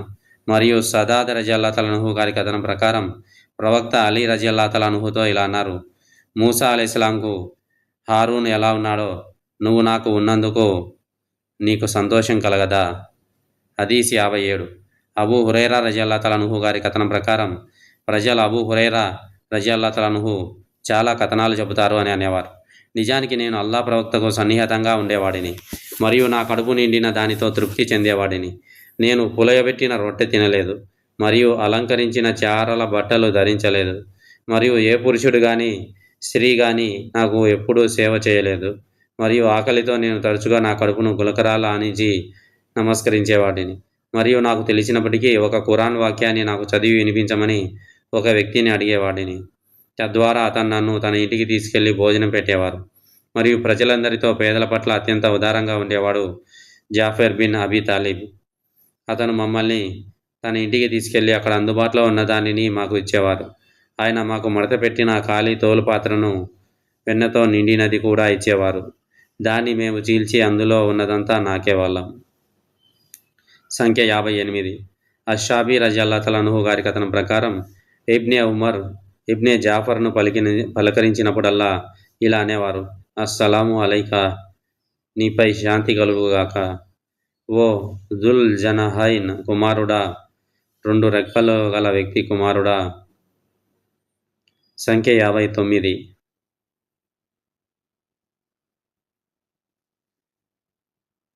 అనస్ రజల్లాహు అన్హు గారి కథనం. ఎప్పుడైతే కరువు వచ్చిందో ఉమర్ బిన్ అల్ ఖత్తాబ్ అల్ అబ్బాస్ బిన్ అబ్దుల్ ముత్తలిబ్ ద్వారా అల్లాను వర్షం కోసం వేడుకొనేవారు. ఇలా చెబుతూ, ఓ అల్లా, మేము మా ప్రవక్తను నిన్ను వర్షం కోసం అడగమని కోరేవాళ్ళం, నీవు మాకు ఇచ్చేవాడివి. ఇప్పుడు మేము మా ప్రవక్త మామని నిన్ను వర్షం కోసం అడగమని కోరుతున్నాం. కాబట్టి మాకు వర్షం ప్రసాదించు మరియు వారికి వర్షం కురిపించబడుతుంది. హదీస్ 60. ఆయిషా రజల్లాహు అన్హా గారి కథనం ప్రకారం ఫాతిమా రజల్లాహు అన్హా అబూ బకర్ రజల్లాహు అన్హు వద్దకు ఒకరిని పంపి ప్రవక్త నుండి తనకు రావాల్సిన వారసత్వాన్ని ఇవ్వమని కోరింది. అల్లాహ్ తన ప్రవక్తకు పై అనగా యుద్ధం చేయకుండా సంపాదించిన సంపద ద్వారా ఇచ్చిన దాని నుండి ఆమె ఈ వారసత్వాన్ని కోరింది. మదీనాలో ప్రవక్త యొక్క సదకా అనగా దాన ధర్మాల కోసం కేటాయించిన సంపద ఫదక్ మరియు ఖైబర్ యుద్ధ సంపదలో మిగిలిన ఖుమూస్ కోసం ఆమె అడిగింది. అబూ బకర్ రజల్లాహు అన్హు ఇలా అన్నారు, అల్లా యొక్క ప్రవక్త ఇలా అన్నారు, మేము మా ఆస్తి వారసత్వంగా వచ్చినది కాదు, ప్రవక్తల ఆస్తి వారసత్వంగా వచ్చినది కాదు మరియు మేము విడిచిపెట్టినదంతా సదకా అవుతుంది. కానీ ముహమ్మద్ సల్లల్లాహు అలైహి వసల్లం కుటుంబం ఈ ఆస్తి నుండి అనగా అల్లా యొక్క ఆస్తి నుండి తినవచ్చు, కానీ వారికి అవసరమైన ఆహారం కంటే ఎక్కువ తీసుకునే హక్కు లేదు. అల్లా సాక్షిగా ప్రవక్త సల్లల్లాహు అలైహి వసల్లం యొక్క సదకాల విషయంలో నేను ఎలాంటి మార్పు తీసుకురాను. ఆయన ప్రవక్త జీవించి ఉన్న కాలంలో వాటిని ఎలా పాటించేవారో అలాగే వాటిని పాటిస్తాను. అల్లా యొక్క ప్రవక్త సల్లల్లాహు అలైహి వసల్లం ఎలా వ్యవహరించేవారో అలాగే నేను దానిని నిర్వహిస్తాను అని అన్నారు. అప్పుడు అలీ రజల్లాహు అన్హు ఇలా అన్నారు, అల్లా తప్ప మరెవరిని ఆరాధించకూడదని మరియు ముహమ్మద్ సల్లల్లాహు అలైహి వసల్లం ఆయన ప్రవక్త అని నేను సాక్ష్యం ఇస్తున్నాను. మరియు ఇంకా ఇలా అన్నారు, ఓ అబూబకర్ రజల్లాతలనుహు, మేము నీ ఆధిక్యతను అంగీకరిస్తున్నాము. ఆ తర్వాత ఆయన అల్లా యొక్క ప్రవక్తతో తమకున్న సంబంధాన్ని మరియు తమ హక్కును ప్రస్తావించారు. అప్పుడు అబూబకర్ రజల్లాతలనుహు ఇలా అన్నారు, నా ప్రాణం ఎవరి చేతిలో ఉందో ఆ అల్లా సాక్షిగా నా సొంత బంధువుల కంటే అల్లా యొక్క ప్రవక్త సల్లల్లాహు అలైహి వసల్లం బంధువులకు మేలు చేయడానికే నేను ఇష్టపడతాను. అబూబకర్ రజల్లాతలనుహు ఇంకా ఇలా అన్నారు, ముహమ్మద్ సల్లల్లాహు అలైహి వసల్లంను ఆయన కుటుంబం ద్వారా చూడండి, అనగా మీరు ఆయన కుటుంబానికి మేలు చేయకపోతే మీరు ఆయనకు కూడా మేలు చేయరు. సంఖ్య 61. అల్ మిష్వర్ బిన్ మక్రమా రజల్లాతలనుహు గారు ఉల్లేఖించారు, అల్లా ప్రవక్త ఇలా అన్నారు, ఫాతిమా నాలో ఒక సొగభాగం, మరియు ఆమెకు కోపం తెప్పించిన వాడు నాకు కూడా కోపం తెప్పిస్తారు. హదీస్ 62. ఆయిషా రజల్లాతలన్హా గారి కథనం ప్రకారం ప్రవక్త తాను మరణించిన అనారోగ్యం సమయంలో తన కుమార్తె ఫాతిమాను పిలిచి ఆమెకు ఒక రహస్యం చెప్పారు. దానివల్ల ఆమె ఏడ్చింది. తర్వాత ఆయన ఆమెను మళ్ళీ పిలిచి ఒక రహస్యం చెప్పారు. దానివల్ల ఆమె నవ్వింది. నేను దాని గురించి ఆమెను అడిగినప్పుడు ఆమె ఇలా జవాబిచ్చింది, ప్రవక్త నాతో రహస్యంగా మాట్లాడి తాను మరణించిన అనారోగ్య సమయంలోనే తాను కూడా మరణిస్తానని తెలియజేశారు. అందుకే నేను ఏడ్చాను. ఆయన మళ్ళీ నాతో రహస్యంగా మాట్లాడి తన కుటుంబంలో తన మరణానంతరం తనను అనుసరించే మొదటి వ్యక్తిని నేనే అవుతానని తెలియజేశారు. దానికి నేను నవ్వాను. సంఖ్య 63. మర్వాన్ బిన్ అల్ హకం రజల్లాహు గారి కథనం ప్రకారం ఉస్మాన్ బిన్ అఫ్ఫాన్కు అటువంటి వ్యాధి ప్రబలంగా ఉన్న సంవత్సరంలో తీవ్రమైన ముక్కు నుండి రక్తస్రావం అయ్యే వ్యాధి సోకింది. దానివల్ల ఆయన హజ్ చేయలేకపోయారు. మరియు దాని కారణంగా ఆయన తన వీలునామా రాశారు. ఖురైష్ తెగకు చెందిన ఒక వ్యక్తి ఆయన వద్దకు వచ్చి మీ వారసుడిని నియమించండి అని చెప్పారు. ఉస్మాన్ రజల్లాహు అడిగారు, ప్రజలు అతని పేరు పెట్టారా అంటే వారసుడిగా ఆ వ్యక్తి అవును అన్నారు. ఉస్మాన్ రజల్లాహు గారు అడిగారు, అతను ఎవరు? ఆ వ్యక్తి మౌనంగా ఉండిపోయారు. మరొక వ్యక్తి ఉస్మాన్ రజల్లాహు వద్దకు వచ్చారు. అతను అల్ హారిస్ అని నేను అనుకుంటున్నాను, అతను కూడా మీ వారసుడిని నియమించండి అన్నారు. ఉస్మాన్ రజల్లాహు గారు అడిగారు, ప్రజలు అతని పేరు పెట్టారా? ఆ వ్యక్తి అవును అని జవాబిచ్చారు. ఉస్మాన్ రజల్లాహు గారు అడిగారు, అతను ఎవరు? ఆ వ్యక్తి మౌనంగా ఉండిపోయారు. ఉస్మాన్ రజల్లాహు అడిగారు, బహుశా వారు అజ్జుబైర్ పేరు ప్రస్తావించి ఉంటారా? ఆ వ్యక్తి అవును అని అన్నారు.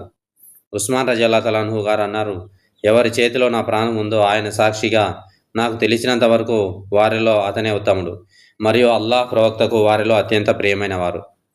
సంఖ్య 64. మర్వాన్ బిన్ అల్ హకం గారి కథనం ప్రకారం నేను అతనితో ఉన్నప్పుడు ఉస్మాన్ రజల్లాహు వద్దకు ఒక వ్యక్తి వచ్చి మీ వారసుడిని నియమించండి అని అన్నారు. ఉస్మాన్ రజల్లాహు అలాంటి వారసుడి పేరు ఏమైనా పెట్టారా అని అడిగారు. అతను అవును అజ్జుబైర్ అని జవాబిచ్చారు. ఉస్మాన్ రజల్లాహు 3 సార్లు అల్లా సాక్షిగా నిశ్చయంగా మీ అందరిలో అతనే ఉత్తముడని మీకు తెలుసు అని అన్నారు. హదీస్ 65. జాబీర్ రజల్లాహు గారి కథనం ప్రకారం ప్రవక్త ఇలా అన్నారు, ప్రతి ప్రవక్తకు ఒక హవారి అంటే శిష్యుడు ఉండేవారు మరియు నా హవారి అజ్జుబైర్ బిన్ అల్ అవ్వామ్. హదీస్ 66. అబ్దుల్లా బిన్ అజ్జుబైర్ గారి కథనం, అల్ అహజాబ్ యుద్ధ సమయంలో నేను మరియు ఉమర్ బిన్ అబీ సలామా స్త్రీలతో పాటు వెనక ఉండిపోయాము. అదిగో మా నాన్న అజ్జుబైర్ తన గుర్రంపై బనీ ఖురైజాకు 2 లేదా 3 సార్లు వెళ్ళి రావడం నేను చూశాను. కాబట్టి నేను తిరిగి వచ్చినప్పుడు, ఓ మా తండ్రి, మీరు బనీ ఖురైజాకు వెళ్ళి రావడం నేను చూశాను అని అడిగాను. అతడు, ఓ నా కుమారుడా, నువ్వు నిజంగా నన్ను చూశావా అని అడిగారు. నేను అవును అన్నాను. అల్లా ప్రవక్త ఇలా అన్నారు, బనూ ఖురైజాకు ఎవరు వెళ్ళి వారి వార్తలను నాకు తీసుకువస్తారు. కాబట్టి నేను వెళ్ళాను మరియు నేను తిరిగి వచ్చినప్పుడు అల్లా ప్రవక్త అతని తల్లిదండ్రులందరినీ నా కోసం ప్రస్తావిస్తూ, నా తండ్రి మరియు తల్లి నీకోసం బలిదానం చేయబడతాను అని అన్నారు. సంఖ్య 67. ఉర్వా రజల్లాహు గారి కథనం ప్రకారం అల్ యర్ముక్ యుద్ధం జరిగిన రోజున ప్రవక్త సల్లల్లాహు అలైహి వసల్లం గారి సహచరులు అజ్జుబైర్ రజల్లాహుతో నువ్వు శత్రువుపై తీవ్రంగా దాడి చేస్తావా? అప్పుడు మేము కూడా నీతో పాటు వారిపై దాడి చేస్తాము అని అన్నారు. కాబట్టి అజ్జుబైర్ రజల్లాహు వారిపై దాడి చేశారు మరియు వారు అతని భుజంపై 2 గాయాలు చేశారు. మరియు ఈ 2 గాయాల మధ్య బద్ర్ యుద్ధం జరిగిన రోజున అతనికి తగిలిన ఒక పాత మచ్చ ఉంది. నేను చిన్నప్పుడు ఆడుకునేటప్పుడు నా వేళ్లను ఆ మచ్చలలో పెట్టేవాడిని. సంఖ్య 68. ఉమర్ రజల్లాహు గారి కథనం, ప్రవక్త మరణించే ముందు అతనితో సంతోషంగా ఉన్నారు. Talha bin Ubaidullah. సంఖ్య 69. అబూ ఉస్మాన్ రజల్లాహు గారి కథనం. అల్లా ప్రవక్త సల్లల్లాహు అలైహి వసల్లం పోరాడుతున్న ఒక గజ్వాత్ యుద్ధంలో తల్హా మరియు సాద్ రజల్లాహుల తప్ప ప్రవక్తతో పాటు మరెవరూ మిగలలేదు. సంఖ్య 70. ఖైస్ బిన్ అబీ హాజిమ్ గారి కథనం ప్రకారం ప్రవక్తను బాణం నుండి కాపాడటానికి తల్హా రజల్లాహు గారు ఉపయోగించిన పక్షపాతం వచ్చిన చేతిని నేను చూశాను. సంఖ్య 71. సాద్ రజల్లాహు గారి కథనం ప్రకారం ఉహద్ యుద్ధం జరిగిన రోజున ప్రవక్త సల్లల్లాహు అలైహి వసల్లం గారు తన ఇద్దరి గురించి నాకు ప్రస్తావించారు. సంచిక 72. సాద్ రజల్లాహు గారు వివరించినది. నిస్సందేహంగా కొంతకాలం పాటు నేను ముస్లింలలో 100 మందికి ప్రతినిధిగా నిలిచాను. సంచిక 73. సాద్ బిన్ అబీ వక్కాస్ గారు వివరించినది. నేను ఇస్లాంను స్వీకరించిన రోజుకు ముందు ఏ మనిషి కూడా ఇస్లాంను స్వీకరించలేదు, మరియు నిస్సందేహంగా నేను అప్పటి ముస్లింలలో 3/1 మందిగా 7 రోజుల పాటు కొనసాగాను. హదీస్ 74. ఖైస్ రజల్లాహు గారి కథనం.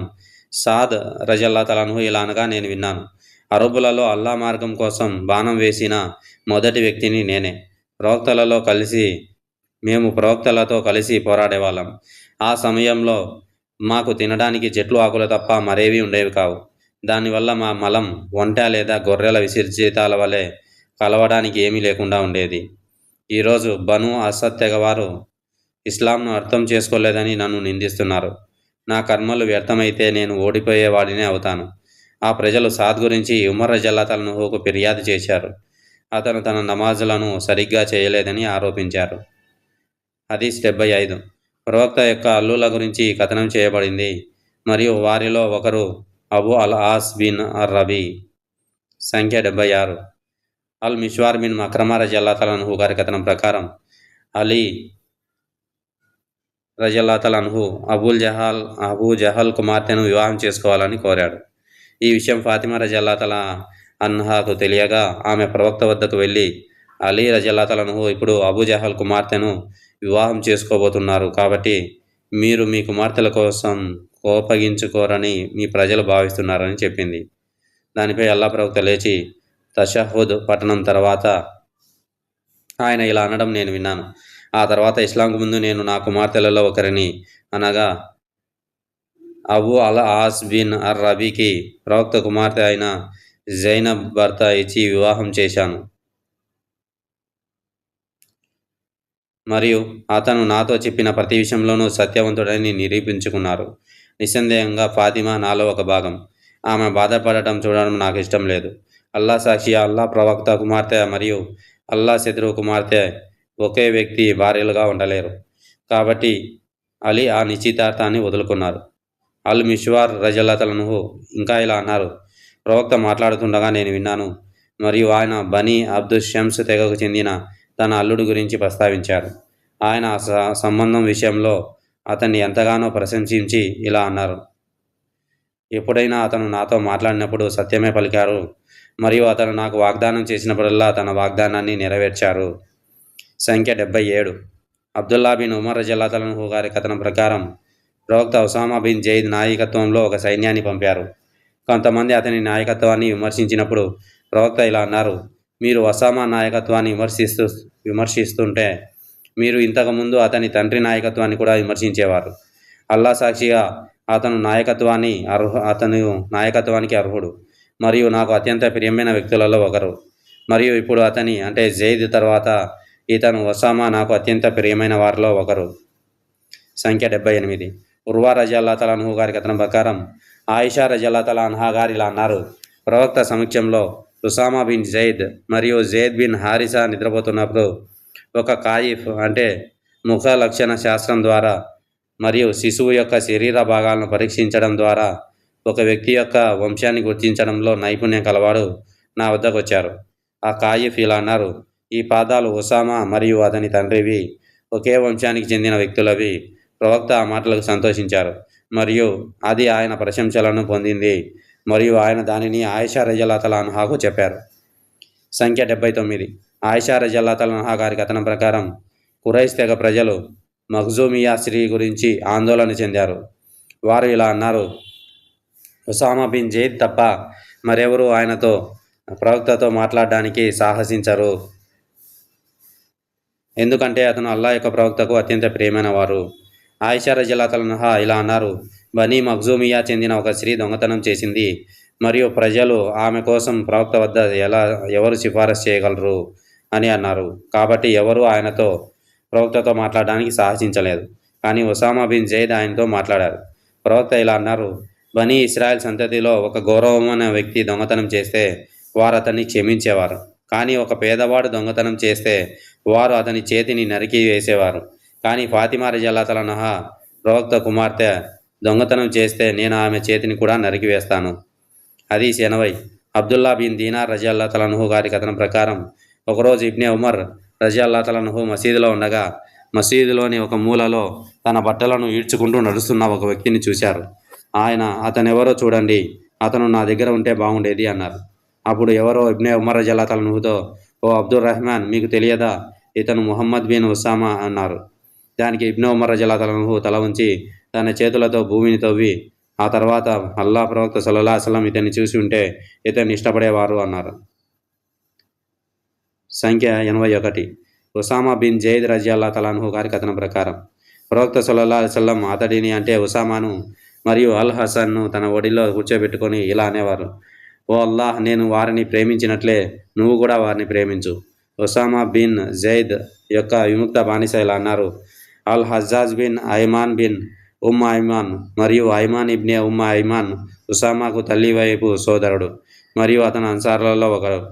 అతను తన వంగడాలు మరియు రుకులు సజ్దాలు సరిగా చేయకపోవడాన్ని ఇబ్నే ఉమర్ రజియల్లాహు అన్హు చూశారు. కాబట్టి ఇబ్నే ఉమర్ అతనికి తన నమాజ్ను మళ్ళీ చేయమని చెప్పారు. ఉసామా బిన్ జైద్ యొక్క విముక్త బానిస అయిన హర్మలా ఇలా చెప్పారు: తాను అబ్దుల్లా బిన్ ఉమర్ రజియల్లాహు అన్హుతో ఉన్నప్పుడు అల్ హజ్జాజ్ బిన్ ఐమాన్ లోపలికి వచ్చి నమాజ్ చేస్తున్నప్పుడు అతను తన రుకు సజ్దాలు సరిగా చేయలేదు. కాబట్టి ఇబ్నే ఉమర్ రజియల్లాహు అన్హు అతనిని తన నమాజ్ మళ్ళీ చేయమని చెప్పారు.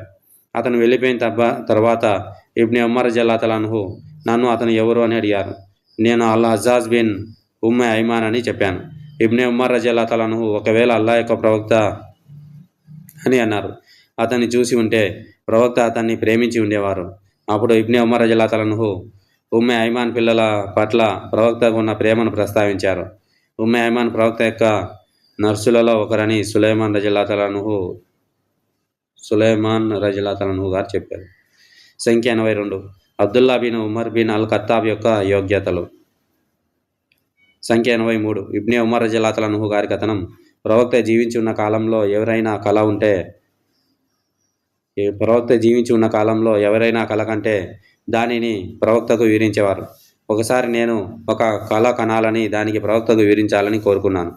నేను యవ్వనంలో అవివాహితుడిగా ఉన్నప్పుడు ప్రవక్త జీవించి ఉన్న కాలంలో మసీదులో నిద్రించేవాడిని. 2 దేవదూతలు నన్ను తీసుకొని నరకాగ్ని వైపు తీసుకెళ్ళినట్లు నేను కల కన్నాను. అది లోపల గోడలు కట్టబడిన ఒక బావిలా కనిపించింది. దానికి 2 బావి గోడల వంటి పక్క గోడలు. అందులో నాకు తెలిసిన కొంతమందిని చూశాను. నేను నరకాగ్ని నుండి అల్లా శరణు కోరుతున్నాను అని చెప్పడం ప్రారంభించాను. అప్పుడు మరొక దేవదూత ఆ ఇద్దరిని కలిసి నాతో భయపడకు అని అన్నారు. నేను నా కలను హఫ్సా రజియల్లాహు అన్హాకి వివరించాను. ఆమె దానిని ప్రవక్తకు వివరించింది. ఆయన అబ్దుల్లా రజియల్లాహు అన్హు రాత్రి నమాజ్ పాటిస్తే ఎంత శ్రేష్ఠుడు అని అన్నారు. అబ్దుల్లా రజియల్లాహు అన్హు అప్పటి నుండి రాత్రిపూట చాలా తక్కువగా నిద్రపోయేవారు. హదీస్ 84. ఇబ్నే ఉమర్ రజియల్లాహు అన్హు తన సోదరి హఫ్సా రజియల్లాహు అన్హా నుండి ఉల్లేఖించారు. ప్రవక్త ఆమెతో అబ్దుల్లా ఒక ధర్మనిష్ట గలవారు అని అన్నారు. హదీస్ 85.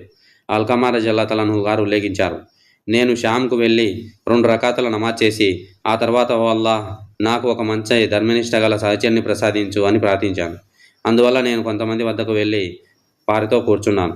ఒక వృద్ధుడు వచ్చి నా పక్కన కూర్చున్నాడు. నేను అతను ఎవరు అని అడిగాను. వారు అతను అబూ అద్దర్దా అని జవాబిచ్చారు. నేను అతనితో ఇలా అన్నాను: నాకు ఒక సత్పురుషుడైన సహచరుని ప్రసాదించమని నేను అల్లాను ప్రార్థించాను మరియు ఆయన నిన్ను నా వద్దకు పంపారు. అతను నన్ను నువ్వు ఎక్కడి వాడివి అని అడిగారు. నేను అల్ కుఫా వాసుల నుండి అని జవాబిచ్చాను. అతను మీలో పాదరక్షలు, దిండు మరియు వజూ కోసం నీటిని మోసే ఇబ్నే అబ్దులేడా తన ప్రవక్త అభ్యర్థన మేరకు అల్లాహ్ షైతాన్ నుండి ఆశ్రయం ఇచ్చిన వారు మీలో ఉన్నారా? ప్రవక్త యొక్క రహస్యాలను అతనికి తప్ప మరెవరికి తెలియని విధంగా కాపాడేవారు మీలో ఉన్నారా? అబూ దర్దా రజల్లాహు అన్హు ఇంకా ఇలా అడిగేవారు, రాత్రి వెలుగును కప్పేస్తుంది అని ప్రారంభమయ్యే సూర అబ్దుల్లా బిన్ మసూద్ ఎలా పఠిస్తారు? అప్పుడు నేను అతని ముందు ఇలా పఠించాను, రాత్రి ఆవరించి వేస్తుంది మరియు పొగలు ప్రకాశవంతంగా కనిపిస్తుంది. సూరా లైల్ 1-3 ఆయతులు. మరియు స్త్రీ పురుషులు కూడా ఉంటారు. దీనిపై అబూ దర్దా రజల్లాహు అన్హు ఇలా అన్నారు, అల్లాహ్ సాక్షిగా నేను ఆయన పఠిస్తుండగా వింటుండగా ప్రవక్త సల్లల్లాహు అలైహి వసల్లం నాతో ఈ సూరాను ఈ విధంగా పఠింపజేశారు. హదీస్ 86. ఇబ్రాహీం రజల్లాహు అన్హు గారి కథనం ప్రకారం అల్కమా షామ్కు వెళ్ళి మసీదులో ప్రవేశించినప్పుడు, ఓ అల్లాహ్, నాకు ఒక ధర్మనిష్ట గల సహచరుని ప్రసాదించు. కాబట్టి అతను అబూ దర్దాతో కూర్చున్నారు. అబూ దర్దా అతన్ని, నువ్వు ఎక్కడి వాడివి అని అడిగారు. అల్కమా రజల్లాహు అన్హు జవాబిచ్చారు, కూఫా ప్రజల నుండి. సంఖ్య 87. అనస్ బిన్ మాలిక్ రజల్లాహు అన్హు గారి కథనం ప్రకారం అల్లాహ్ ప్రవక్త సల్లల్లాహు అలైహి వసల్లం గారు ఇలా అన్నారు, ప్రతి జాతిలో అత్యంత విశ్వసనీయుడైన ఒక వ్యక్తి ఒకడు ఉంటారు, మరియు ఈ వ్యక్తి అనగా ముస్లిం జాతి యొక్క విశ్వసనీయుడు అబూ ఉబైదా బిన్ అల్ జర్రా. సంఖ్య 88. హుదైఫా రజల్లాహు అన్హు గారి కథనం ప్రకారం ప్రవక్త సల్లల్లాహు అలైహి వసల్లం నిజ్రాన్ ప్రజలతో ఇలా అన్నారు, నేను మీకు అత్యంత విశ్వసనీయమైన వ్యక్తిని పంపుతాను. ప్రవక్త సల్లల్లాహు అలైహి వసల్లం యొక్క సహచరులలో ప్రతి ఒక్కరూ ఆ వ్యక్తి తామే కావాలని ఎదురు చూస్తున్నారు. అప్పుడు ఆయన అబూ ఉబైదాను పంపారు. సంఖ్య 89. అబూ బకర్ రజల్లాహు అన్హు గారి కథనం ప్రకారం అల్ హసన్ ఆయన పక్కన కూర్చొని ఉండగా ప్రవక్త అనగా ఉపన్యాస వేదిక వద్ద మాట్లాడుతుండగా నేను విన్నాను. ఆయన అనగా ప్రవక్త ఒకసారి ప్రజల వైపు మరొకసారి అల్ హసన్ వైపు చూస్తూ ఇలా అనేవారు, నా ఈ కుమారుడు ఒక సయ్యద్ అనగా నాయకుడు, మరియు బహుశా అల్లాహ్ ఇతని ద్వారా ముస్లింలలో 2 వర్గాల మధ్య ఒక ఒప్పందాన్ని కుదురుస్తారు. సంఖ్య 90. ఉసామా బిన్ జైద్ రజల్లాహు అన్హు గారి కథనం ప్రకారం ప్రవక్త సల్లల్లాహు అలైహి వసల్లం తనను మరియు అల్ హసన్ను తీసుకొని ఇలా అనేవారు, ఓ అల్లాహ్, నేను వారిని ప్రేమిస్తున్నాను, కాబట్టి దయచేసి మీరు కూడా వారిని ప్రేమించండి, లేదా అలాంటిదే ఏదో అన్నారు. సంఖ్య 91. ముహమ్మద్ రజల్లాహు అన్హు గారి కథనం. అనస్ బిన్ మాలిక్ రజల్లాహు అన్హు గారు ఇలా అన్నారు, అల్ హుసైన్ తలను ఉబైదుల్లా బిన్ జియాద్ వద్దకు తీసుకువచ్చి ఒక పళ్ళెంలో ఉంచారు. ఆ తర్వాత ఇబ్నే జియాద్ ఒక కర్రతో అల్ హుసైన్ తల యొక్క ముక్కు నోటి వద్ద ఆడిస్తూ అతని అందమైన రూపం గురించి ఏదో చెప్పడం ప్రారంభించారు. అప్పుడు అనస్ రజల్లాహు అన్హు అతనితో ఇలా అన్నారు, ఇతరుల కంటే అల్ హుసైన్ ప్రవక్తను ఎక్కువగా పోలి ఉన్నారు. అనస్ రజల్లాహు అన్హు ఇంకా ఇలా అన్నారు, అతని అంటే అల్ హుసైన్ జుట్టు వస్మా అంటే రంగుగా ఉపయోగించే ఒక రకమైన మొక్కతో రంగు వేయబడింది. సంఖ్య 92. అల్ బరా రజల్లాహు అన్హు గారి కథనం ప్రకారం ప్రవక్త సల్లల్లాహు అలైహి వసల్లం అల్ హసన్ను తన భుజంపై మోస్తూ, ఓ అల్లాహ్, నేను అతన్ని ప్రేమిస్తున్నాను, కాబట్టి దయచేసి మీరు కూడా అతన్ని ప్రేమించండి. సంఖ్య 93. ఉక్బా బిన్ అల్ హారిస్ కథనం ప్రకారం నేను అబూబకర్ అల్ హసన్ను మోస్తూ, మీకోసం నా తండ్రిని బలివ్వండి, మీరు అలీలా కాదు ప్రవక్తలా ఉన్నారు అని అనడం చూశాను. దానికి అలీ నవ్వుతున్నారు. సంఖ్య 94. ఇబ్నే ఉమర్ రజల్లాహు అన్హు గారి కథనం ప్రకారం అబూబకర్ రజల్లాహు అన్హు ఇలా అనేవారు, ఆయన కుటుంబానికి మేలు చేయడం ద్వారా ముహమ్మద్ సల్లల్లాహు అలైహి వసల్లంను సంతోషపెట్టండి. సంఖ్య 95. అనస్ రజల్లాహు అన్హు గారి కథనం. అల్ హసన్ బిన్ అలీ రజల్లాహు అన్హు కంటే ప్రవక్తను మరెవరూ ఎక్కువగా పోలి లేరు. సంఖ్య 96. ఇబ్న్ అబీ నూమ్ కథనం. ఒక వ్యక్తి అబ్దుల్లా బిన్ ఉమర్ను, ఒక ముస్లిం ఈగలను చంపగలడా అని అడిగారు. దానికి ఆయన జవాబుగా ఇలా చెప్పగా నేను విన్నాను, ఇరాక్ ప్రజలు ఈగలను చంపడం గురించి అడుగుతున్నారు, కానీ వారే అల్లాహ్ ప్రవక్త కుమారుడిని హత్య చేశారు. అప్పుడు ప్రవక్త ఇలా అన్నారు, వారు అంటే అల్ హసన్ మరియు హుసేన్ ఈ ప్రపంచంలో నాకు 2 మధురమైన తులసి మొక్కలు. సంఖ్య 97. అబూ బకర్ యొక్క విముక్త బానిస అయిన బిలాల్ బిన్ రబాహ్ యొక్క యోగ్యతలు కథనం చేయబడ్డాయి. ప్రవక్త బిలాల్ రజల్లాహు అన్హుతో ఇలా అన్నారు, నాకు సరిగ్గా ఎదురుగా ఉన్న స్వర్గంలోని పాదరక్షల శబ్దాన్ని నేను విన్నాను. సంఖ్య 98. జాబిర్ బిన్ అబ్దుల్లా రజల్లాహు అన్హు గారి కథనం. ఉమర్ రజల్లాహు అన్హు ఇలా అనేవారు, అబూబకర్ మా నాయకుడు, మరియు ఆయన మా నాయకుడికి విముక్తి కల్పించారు, అంటే బిలాల్ రజల్లాహు అన్హుకు. హదీస్ 99. కైస్ రజల్లాహు అన్హు గారి కథనం. బిలాల్ అబూబకర్ రజల్లాహు అన్హుతో ఇలా అన్నారు, నువ్వు నన్ను నీ కోసం కొనుగోలు చేసి ఉంటే నన్ను నీ దగ్గరే ఉంచుకో. కానీ నువ్వు నన్ను అల్లా కోసం కొనుగోలు చేసి ఉంటే నన్ను అల్లా కార్యం కోసం వదిలిపెట్టు. సంఖ్య 100. ఇబ్ని అబ్బాస్ రజియల్లాహు అన్హు గారి కథనం ప్రకారం ఒకసారి ప్రవక్త సల్లల్లాహు అలైహి వసల్లం నన్ను కౌగిలించుకొని తన ఛాతీకి హత్తుకొని ఇలా అన్నారు: ఓ అల్లా, ఇతని జ్ఞానాన్ని అనగా ఖురాన్ జ్ఞానాన్ని గ్రహించే సామర్థ్యాన్ని పెంచు. సంఖ్య 101. అబ్దుల్ వారిస్ రజియల్లాహు అన్హు గారి కథనం ప్రకారం అదేవిధంగా, ఓ అల్లా, ఇతనికి ఇబ్ని అబ్బాస్కు గ్రంథ జ్ఞానాన్ని అనగా ఖురాన్ జ్ఞానాన్ని నేర్పించు అని అన్నారు. సంఖ్య 101A. ఖాలిద్ రజియల్లాహు అన్హు గారి కథనం ప్రకారం పైన చెప్పినట్లుగా. సంఖ్య 102. అనస్ రజియల్లాహు అన్హు గారి కథనం. జైద్, జాఫర్ మరియు ఇబ్ని రవాహల మరణ వార్త ప్రజలకు చేరకముందే ప్రవక్త సల్లల్లాహు అలైహి వసల్లం వారి మరణం గురించి ప్రజలకు తెలియజేశారు. ఆయన కళ్ళ నుండి నీళ్లు ధారగా కారుతుండగా ఇలా అన్నారు: జైద్ రజియల్లాహు అన్హు జెండాను తీసుకొని అమరుడయ్యారు. తర్వాత జాఫర్ రజియల్లాహు అన్హు జెండాను తీసుకొని అమరుడయ్యారు. ఆ తర్వాత ఇబ్ని రవాహ్ జెండాను తీసుకొని షహీద్ అయ్యారు. చివరికి అల్లాహ్ ఖడ్గాలలో ఒకటైన అనగా ఖాలిద్ బిన్ వలీద్ ద్వారా జెండా తీసుకోబడింది మరియు అల్లాహ్ వారికి అనగా ముస్లింలకు విజయాన్ని ప్రసాదించారు. సంఖ్య 103. మష్రూక్ రజియల్లాహు అన్హు గారి కథనం ప్రకారం అబ్దుల్లా బిన్ అమర్ రజియల్లాహు అన్హు కంటే ముందు అబ్దుల్లా బిన్ మసూద్ ప్రస్తావించబడ్డారు. తర్వాత వారు ఇలా అన్నారు: అతను నేను నిరంతరం ప్రేమించే వ్యక్తి, ఎందుకంటే అల్లా ప్రవక్త ఇలా చెప్పగా నేను విన్నాను: ఈ నలుగురిలో ఎవరి నుండైనా ఖురాన్ పఠనాన్ని నేర్చుకోండి. అబ్దుల్లా బిన్ మసూద్, అబూ హుదైఫా యొక్క విముక్త బానిస అయిన సలీం, ఉబై బిన్ కాబ్ మరియు ముఆద్ బిన్ జబల్. ఆయన మొదట ఉబై పేరు చెప్పారో లేక ముఆద్ పేరు చెప్పారో నాకు గుర్తులేదు. సంఖ్య 104. అబ్దుల్లా బిన్ అమర్ రజియల్లాహు అన్హు గారి కథనం ప్రకారం అల్లా ప్రవక్త సల్లల్లాహు అలైహి వసల్లం ఎప్పుడూ అవమానకరంగా మాట్లాడలేదు, అలాగే ఉద్దేశపూర్వకంగా చెడుగా కూడా మాట్లాడలేదు. ఆయన ఇలా అనేవారు: మీలో నాకు అత్యంత ప్రియమైన వారు ఉత్తమమైన నడువడిగా మరియు ప్రవర్తన కలిగిన వారే. ఆయన ఇంకా ఇలా అన్నారు: ఈ నలుగురు నుండి ఖురాన్ నేర్చుకోండి. అబ్దుల్లా బిన్ మసూద్, అబూ హుదైఫా యొక్క విముక్త బానిస అయిన సలీం, ఉబై బిన్ కాబ్ మరియు ముఆద్ బిన్ జబల్. సంఖ్య 105. అల్కమా రజియల్లాహు అన్హు గారి కథనం. నేను షామ్కు వెళ్ళి 2 రకాతులు నమాజ్ చేస్తున్నాను. నేను ఇలా అన్నాను: ఓ అల్లాహ్, నాకు ఒక సత్పురుషుడైన సహచరుడిని ప్రసాదించు. అప్పుడు ఒక వృద్ధుడు నా వైపు రావడం చూశాను. అతని దగ్గరకు వచ్చినప్పుడు నాలో నేను ఇలా అనుకున్నాను: అల్లాహ్ నా కోరికను తీర్చాడని ఆశిస్తున్నాను.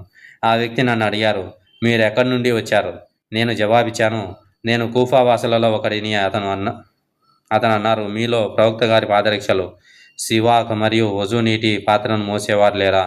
మీలో శైతాన్ నుండి అల్లాహ్ ఆశ్రయం పొందిన వ్యక్తి లేడా? మరియు మీలో మరెవరికీ తెలియని ప్రవక్త గారి రహస్యాలను కాపాడే వ్యక్తి లేడా?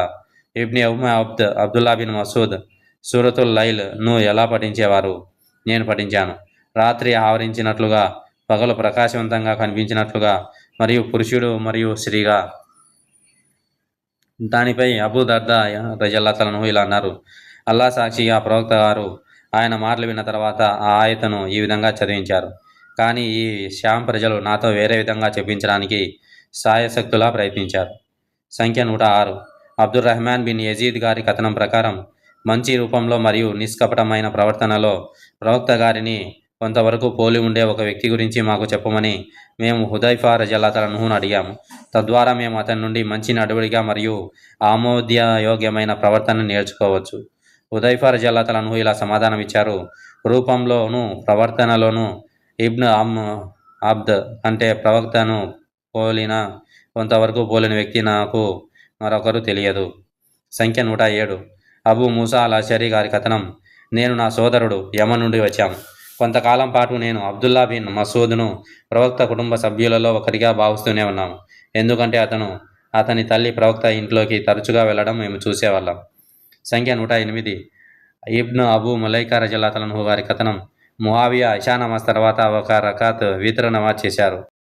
ఆ సమయంలో ఇబ్ని అబ్బాస్ యొక్క విముక్తి పొందిన ఒక బానిస అక్కడ ఉన్నారు. అతను అంటే ఆ బానిస ఇబ్ని అబ్బాస్ రజియల్లాహు అన్హు వద్దకు వెళ్ళి అతనితో ఇలా చెప్పారు: ముఆవియా ఒక రకాత్ విత్ర్ నమాజ్ చేశారు. ఇబ్ని అబ్బాస్ రజియల్లాహు అన్హు ఇలా అన్నారు: అతన్ని వదిలేయండి, ఎందుకంటే అతను అల్లా ప్రవక్తతో పాటు ఉన్నారు. సంఖ్య 109. ఇబ్న్ అబీ ములైకా రజియల్లాహు అన్హు గారి కథనం ప్రకారం ఒక వ్యక్తి ఇబ్ని అబ్బాస్తో ఇలా అన్నారు: విశ్వాసుల నాయకుడైన ముఆవియాతో మీరు మాట్లాడగలరా? ఎందుకంటే అతను విత్రుగా ఒక రకాత్ తప్ప మరే నమాజు చేయరు. ఇబ్ని అబ్బాస్ రజల్లాహు ఇలా జవాబిచ్చారు, అతను ఒక ఫకీహ్ అంటే మతమైన పరమైన తీర్పులు ఇవ్వగల పండితుడు. హదీసు 110. హుమ్రాన్ బిన్ అబ్బాస్ రజల్లాహు గారి కథనం.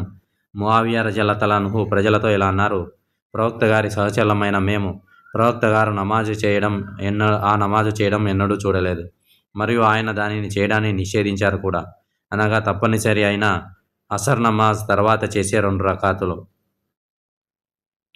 హదీస్ 111. అల్ మిష్వార్ బిన్ మక్రమా రజల్లాహు గారి కథనం. అల్లా ప్రవక్త గారు ఇలా అన్నారు, ఫాతిమా రజల్లాహు నాలో ఒక భాగం, మరియు ఆమెకు కోపం తెప్పించిన వాడు నాకు కూడా కోపం తెప్పించినట్లే. హదీస్ 112. అబూ సలామా రజల్లాహు గారి కథనం. ఆయిషా రజల్లాహు గారు ఇలా అన్నారు, ఒకసారి అల్లా ప్రవక్త సల్లల్లాహు అలైహి వసల్లం గారు నాతో ఇలా అన్నారు, ఓ ఆయిషా, ఇది జిబ్రాయిల్ నీకు శుభాకాంక్షలు తెలుపుతున్నారు. నేను అన్నాను, ఆయనపై శాంతి మరియు కరుణ మరియు ఆశీస్సులు ఉండగాక. నేను చూడలేనిది మీరు చూస్తున్నారు. ఆమె అల్లా ప్రవక్తను ఉద్దేశించి మాట్లాడుతోంది. సంఖ్య 113. అబూ మూసా అల్ అషరీ గారి కథనం ప్రకారం అల్లా ప్రవక్త సల్లల్లాహు అలైహి వసల్లం ఇలా అన్నారు, పురుషులలో చాలామంది పరిపూర్ణతను పొందుతారు, కానీ స్త్రీలలో ఇమ్రాన్ కుమార్తె అయిన మరియం మరియు ఫిరోన్ భార్య అయిన ఆయిషా తప్ప మరెవరూ పరిపూర్ణతను పొందలేదు. మరియు ఇతర స్త్రీల కంటే ఆయిషా రజల్లాహు యొక్క శ్రేష్టత ఇతర భోజనాల కంటే సరీద్ యొక్క శ్రేష్టత వంటిది. సరీద్ అనగా ఒక అరబీ యొక్క వంటకం, మాంసపు వంటకం. సంఖ్య 114. అనస్ బిన్ మాలిక్ రజల్లాహు గారి కథనం ప్రకారం అల్లా ప్రవక్త ఇలా అన్నారు, ఇతర స్త్రీల కంటే ఆయిషా యొక్క శ్రేష్టత ఇతర భోజనాల కంటే సరీద్ యొక్క శ్రేష్టత వంటిది. సంఖ్య 115. అల్ కాసిం బిన్ ముహమ్మద్ రజల్లాహు గారి కథనం ప్రకారం ఒకసారి ఆయిషా అనారోగ్యానికి గురైనప్పుడు ఇబ్ని అబ్బాస్ రజల్లాహు ఆమెను చూడటానికి వెళ్ళి ఇలా అన్నారు, ఓ విశ్వాసుల తల్లి, మీరు సత్యవంతులైన అగ్రగాముల వద్దకు అంటే అల్లా ప్రవక్త మరియు అబూ బకర్ వద్దకు వెళ్తున్నారు. హదీస్ 116.